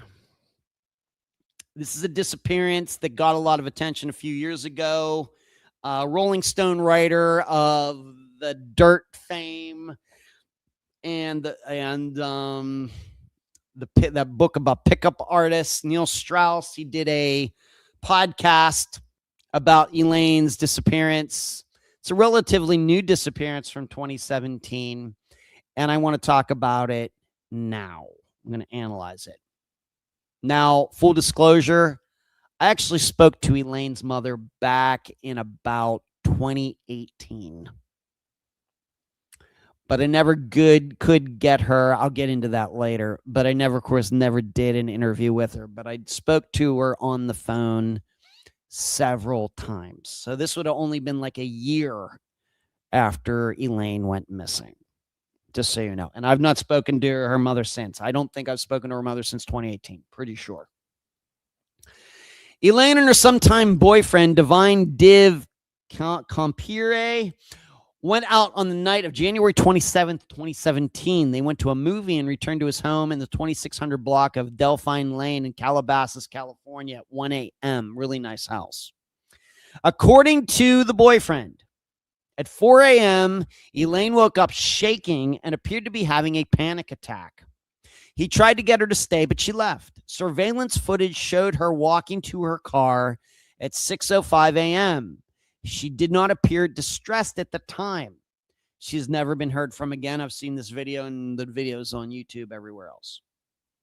On February 2nd, so a couple days later, 4 or 5 days later, her charcoal gray four-door 2015 Honda Civic was found abandoned on the left side of the 2600 block of Pacific Coast Highway, just south of Coral Canyon Road in Malibu, California. And what they mean by that is the car was on the water side of the Pacific Coast Highway, and it was facing the wrong direction. So the car was in the southbound lane facing north, I think. All right. And you can do that on the Pacific Coast. There's no median there. I've been to this exact area. 2003. The doors were unlocked, the keys were in the ignition, the lights were on, and the battery was dead. Park's laptop, phone, backpack, driver's license, money, and other personal belongings were inside the car, but there were no signs of her. Elaine enjoyed musical theater and dance. She had played in several minor roles on TVs and shows. She had had some difficulties in her life. Her parents were divorced. She suffered from bouts of depression. She had dropped out of Pierce College, and she'd been laid off from her restaurant job. However, her family does not believe she would take in her own life or run away from home. Her case remains unsolved. And so once again, I will tell you, I spoke to her mother. It was when I still lived in Madeira Beach, way back in 2018. Spoke to her several times. Can't necessarily get into what we talked about. However, I have told you a story, not recently though. I have told you a story that comes from my talks with Elaine's mother. but I left the names out of it. So you can guess what story that was. Like I said, I don't want to get much in. I still have my notes from our discussions because I never throw anything away. Can't really get into what she and I discussed.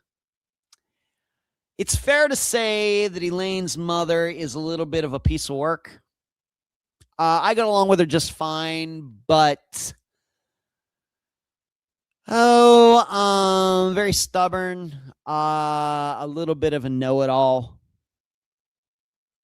dare I say. And I will grant you that at the time I was new into this, not even maybe 2 years of having done Unfound at that point, and maybe I didn't know a lot myself, but even in talking to her way back then, I was like, this woman doesn't know as much about disappearances and everything as she thinks she does. And I would still, if she called me today, I would be helpful.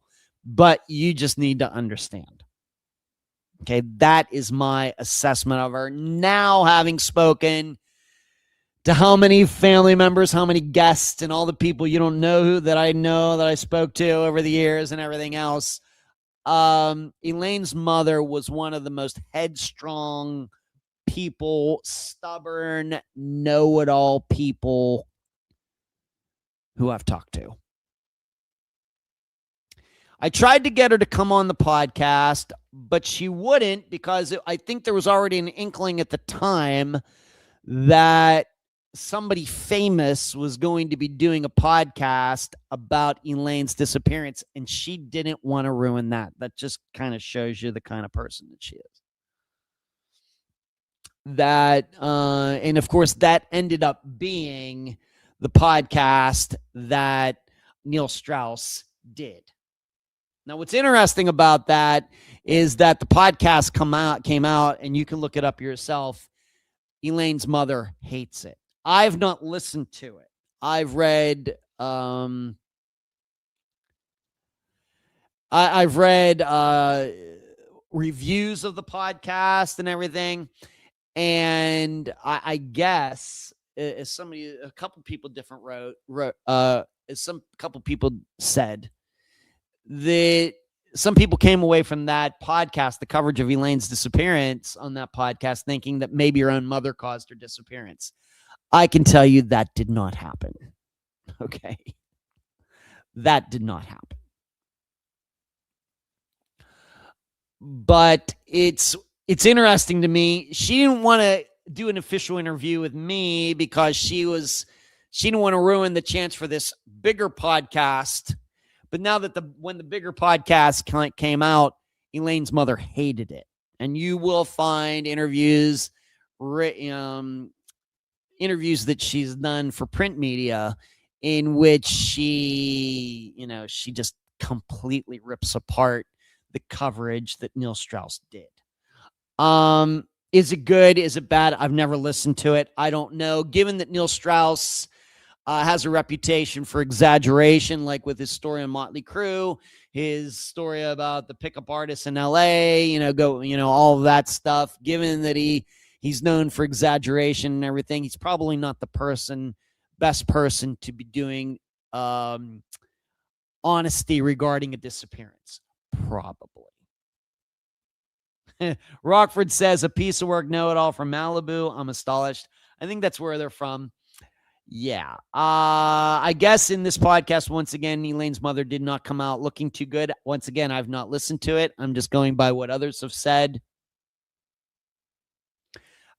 I've also just stated that I would not believe, every word that comes out of Neil Strauss' mouth about anything, because once again, he's more of a sensationalist.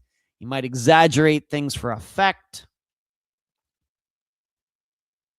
So, additional points. The video from the house is not clear as to who was driving the car. There is a video of the car leaving her sometime boyfriend's property, but it does not show her driving.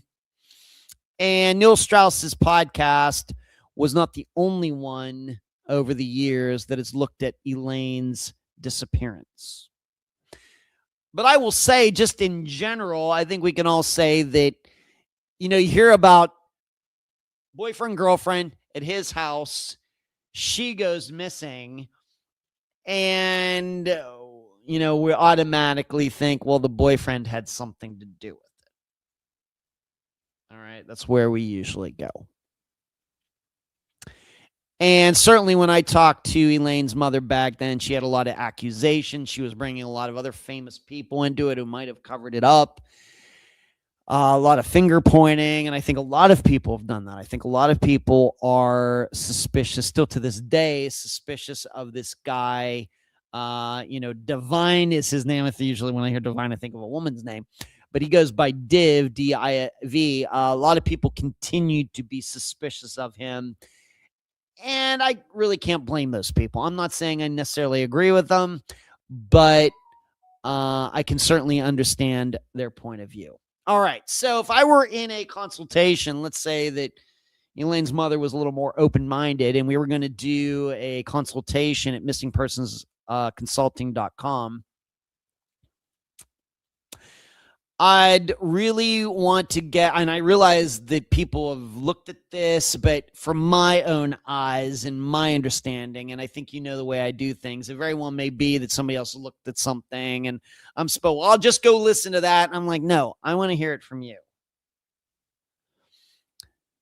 Phone records could help. That's an obvious. The pings would help. I'd be asking a lot of questions regarding all of that. And I know that information is out there, but I would want to go over it again, even though I know other people have looked at it and said things. And that, to me, that doesn't mean I want to go to the horse's mouth, her mother, and hear it for myself.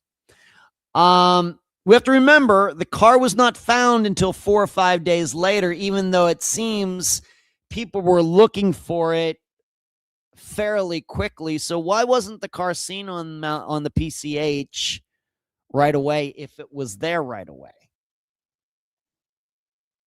Especially since I think it was pointed the wrong. It was on the side of the road, but pointing the opposite direction. Where was it? Remember, just to go back, she went missing on the morning of the 28th. The car's not seen till February 2nd. Was it sitting there the whole time or wasn't it? And I'd like to know, Rockford, being that you're kind of not from, I know, of course, we've talked about where you live. I know you're not from Malibu, but you probably have followed this disappearance, right? Kind of your neck of the woods, right? I want to know about drugs. I think Elaine's mother and I talked about this, but now that I'm 10 years into doing this, would have to have a conversation about that. If she was depressed, if Elaine was depressed and she was having panic attacks and everything, what was she taking for that? Was she taking anything at all? What kind of help, maybe not drug help, what kind of help was she getting for these depression? How was she handling all of this? Did Elaine have a connection to the area where the car was found on the PCH? Had she ever been there before? How often did she drive by there? Did she ever go into the beach there? Is there a beach there? I'd want to know a lot about that. So if Elaine did ditch her car there, is there any way to figure out why she would ditch it there in contrast to anywhere else? Rockford said, followed it closely. A lot of cars always parked on the side of the road. Maybe here it didn't stand out. All right. Thank you, Rockford. I'd also want to know what has Div said to others about Elaine's disappearance. My understanding is that he and his family all lawyered up and everything. I don't know if that's suspicious or not. It seems like it's a well-to-do family who have lawyers on retainer or something like that. So this does not necessarily surprise me. But it's now been 9 years.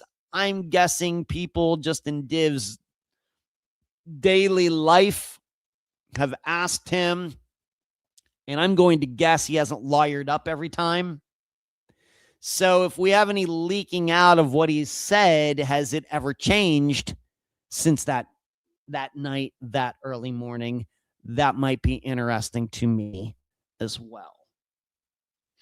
Now, regarding the video, like I said, I've watched the video, did not watch it in preparation for tonight, but I can remember way back then watching it over and over.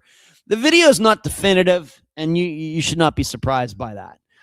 Video is rarely definitive in disappearances. Yeah, you see her. Yeah, you go see her go out to the car. Yeah, you see the car leave the premises, but it doesn't show who's driving. And in fact, it's so dark and everything, all you really do is see the taillights. The video is not good at all. So here is my analysis. There is every reason in the world to think that the boyfriend could be responsible. I think that if we were just going by stats alone, you'd have to go in that direction before you knew anything about anything. Probably the direction you'd have to go. On again, off again relationship.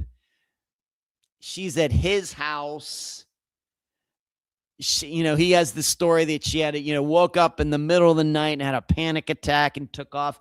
How is that really any different than all of these husbands who have said that their wives took off and left behind their phone, their clothes, their car, their purse, and everything else?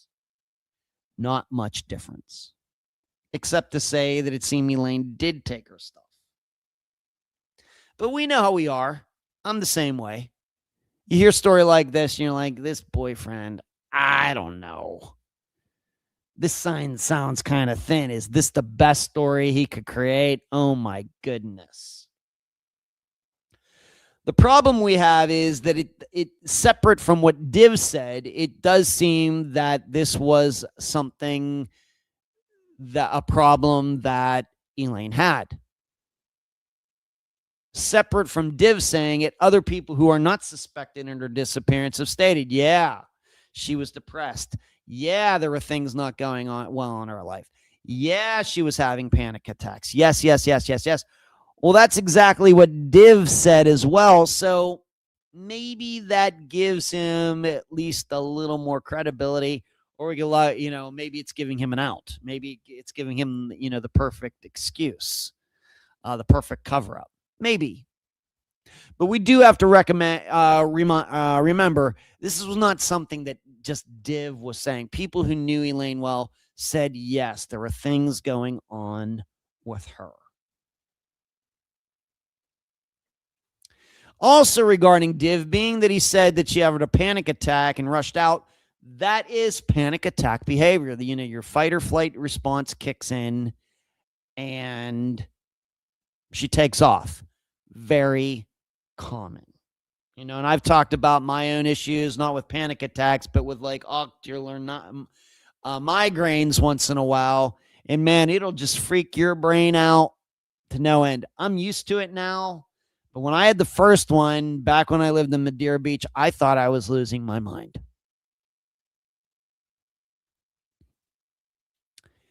Now, when I feel one coming on, I can kind of breathe through it. I can catch it before it really takes hold. But that took a while.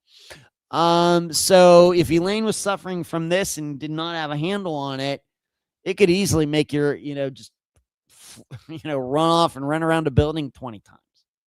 I've been there. Although, like I said, I don't have panic attacks.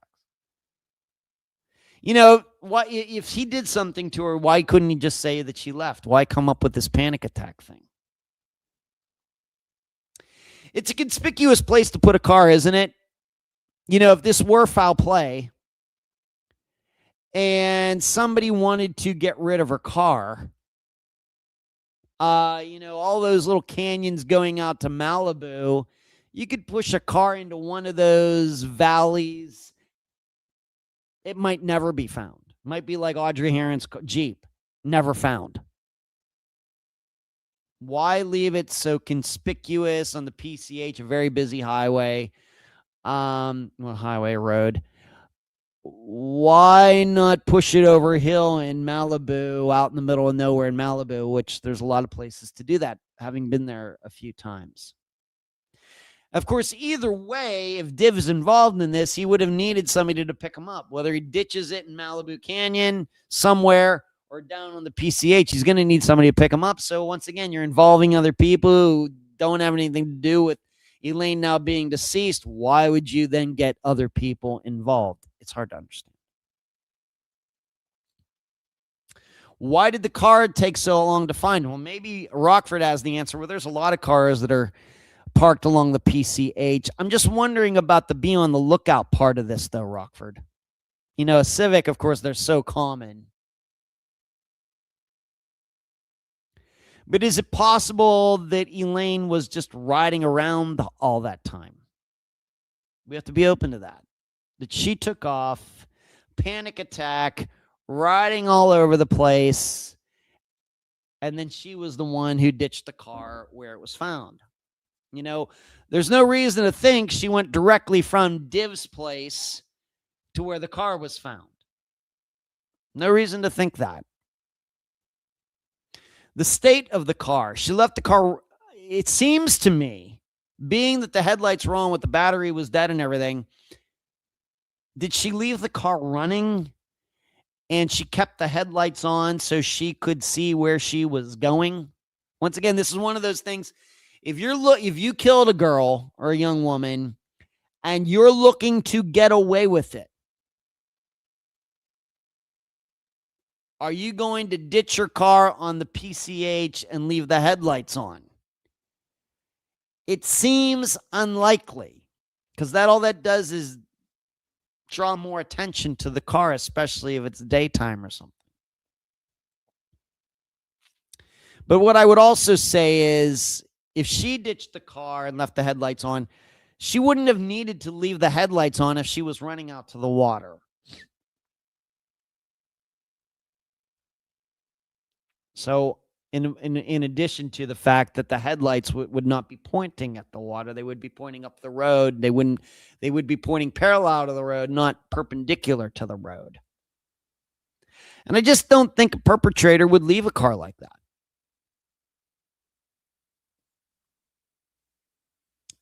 The other problem is the same emotional mechanism that could cause Elaine to commit suicide is the same one that could have caused her to run off and still be alive.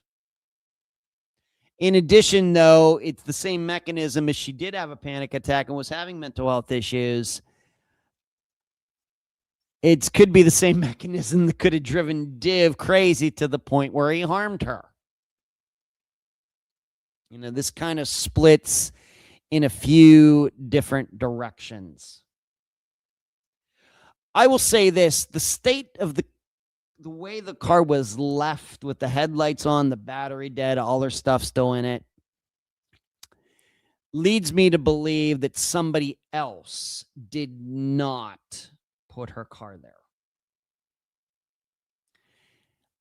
I happen to believe it was Elaine who did that, although I cannot say that she did it right after she left Div's house.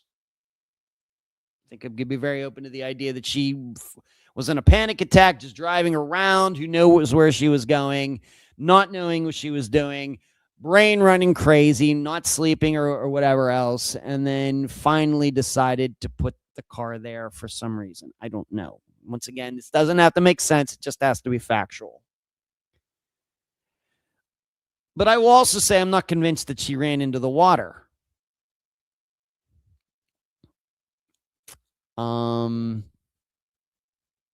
She could have. In fact, I believe that's what happened to Tiffany Daniels. Her mother doesn't think, her parents don't think Tiffany Daniels did that here in Florida from some years ago up in the Panhandle. But I'm not as convinced that Elaine went into the water. We do know, the people, certain mental conditions are drawn to water for some reason. It seems even alcoholics drawn to water. There's the thinking out there, a kind of, and in fact, I remember having this talk with Assistant Cherie some years ago about, this idea out there, if you're suffering from a panic attack or something, go take a cold shower or jump into a tub or something like that. And that's maybe where some of this comes from, that these people do end up in water and they do end up drowning. But I'm not convinced of that for Elaine. I will say, though, that I don't think that she's alive. I have a hard time understanding for a person that was having these issues to be on the streets or taking up a new life. Seems unlikely with these issues unless she's homeless for the last 9 years. If she's a homeless woman still living in that area on the streets and everything, good luck to her. Of course, I would hope that. I hope she's still alive. It just doesn't seem likely. This does, though, seem like a self-harm scenario, but I'm not convinced that she ran into the water. It very well could be that she ran up the road as far as the headlights would point, and then she crossed over the road and ran off into the very wild area that Malibu can be. I think that's where I am. I do not believe, even though it's easy to think that he did something to her, I don't think so, even though it looks similar to many disappearances where boyfriends have harmed their girlfriends. I just don't think that happened here. I think that if that had happened, this disappearance would look different. The car would be somewhere else, or it wouldn't be found anywhere. The boyfriend would have a different story. Wouldn't hear about a panic attack. Of course, the video was from his own house. Maybe they could have made the video disappear or something. They didn't do that. There were ways to cover things up. Like the video, it wasn't done. This kind of goes to me in the direction of innocence. So that's where I am regarding the boyfriend. I just think that, she had a lot of the bad things going on, and I think that came to a culmination that morning. So that is Elaine Park. Like I said, I don't know what Neil Strauss did with it. I don't know what other people have done with it, but that's what I have done with it. So if anybody has actually listened to that podcast series, and you do, maybe I should put that on my list of things to do. Rockford, I'm quite open to the idea she was driving around. The hills are a good possibility. Matthew Weaver, who's from my town, is believed to be in those same hills, same area as Matrice Richardson, too. Almost featured Matthew Weaver's disappearance, Rockford. That is a story that maybe I'll tell it next week. That's all I have for you tonight. As far as this Friday, still up in the air as to what we're going to do this Friday. I'll be working on it between now and then you'll find out. It'll be either a revisitation episode, or maybe I can get this one particular interview lined up. Just maybe. But that's all I have for you tonight. Ran way over. Did not manage my time very well. I hate when I do that, but we're done now. Thank you all for joining tonight. Please support Unfound any way you can. Send people to missingpersonsconsulting.com if you have somebody that needs help. Keep your heads on swivels out there. Do not end up on my podcast. Thank you. You're very generous. Your super chat people tonight of Jay and my nephew Charlie. Charlie, say hi to your sons for me. Good night.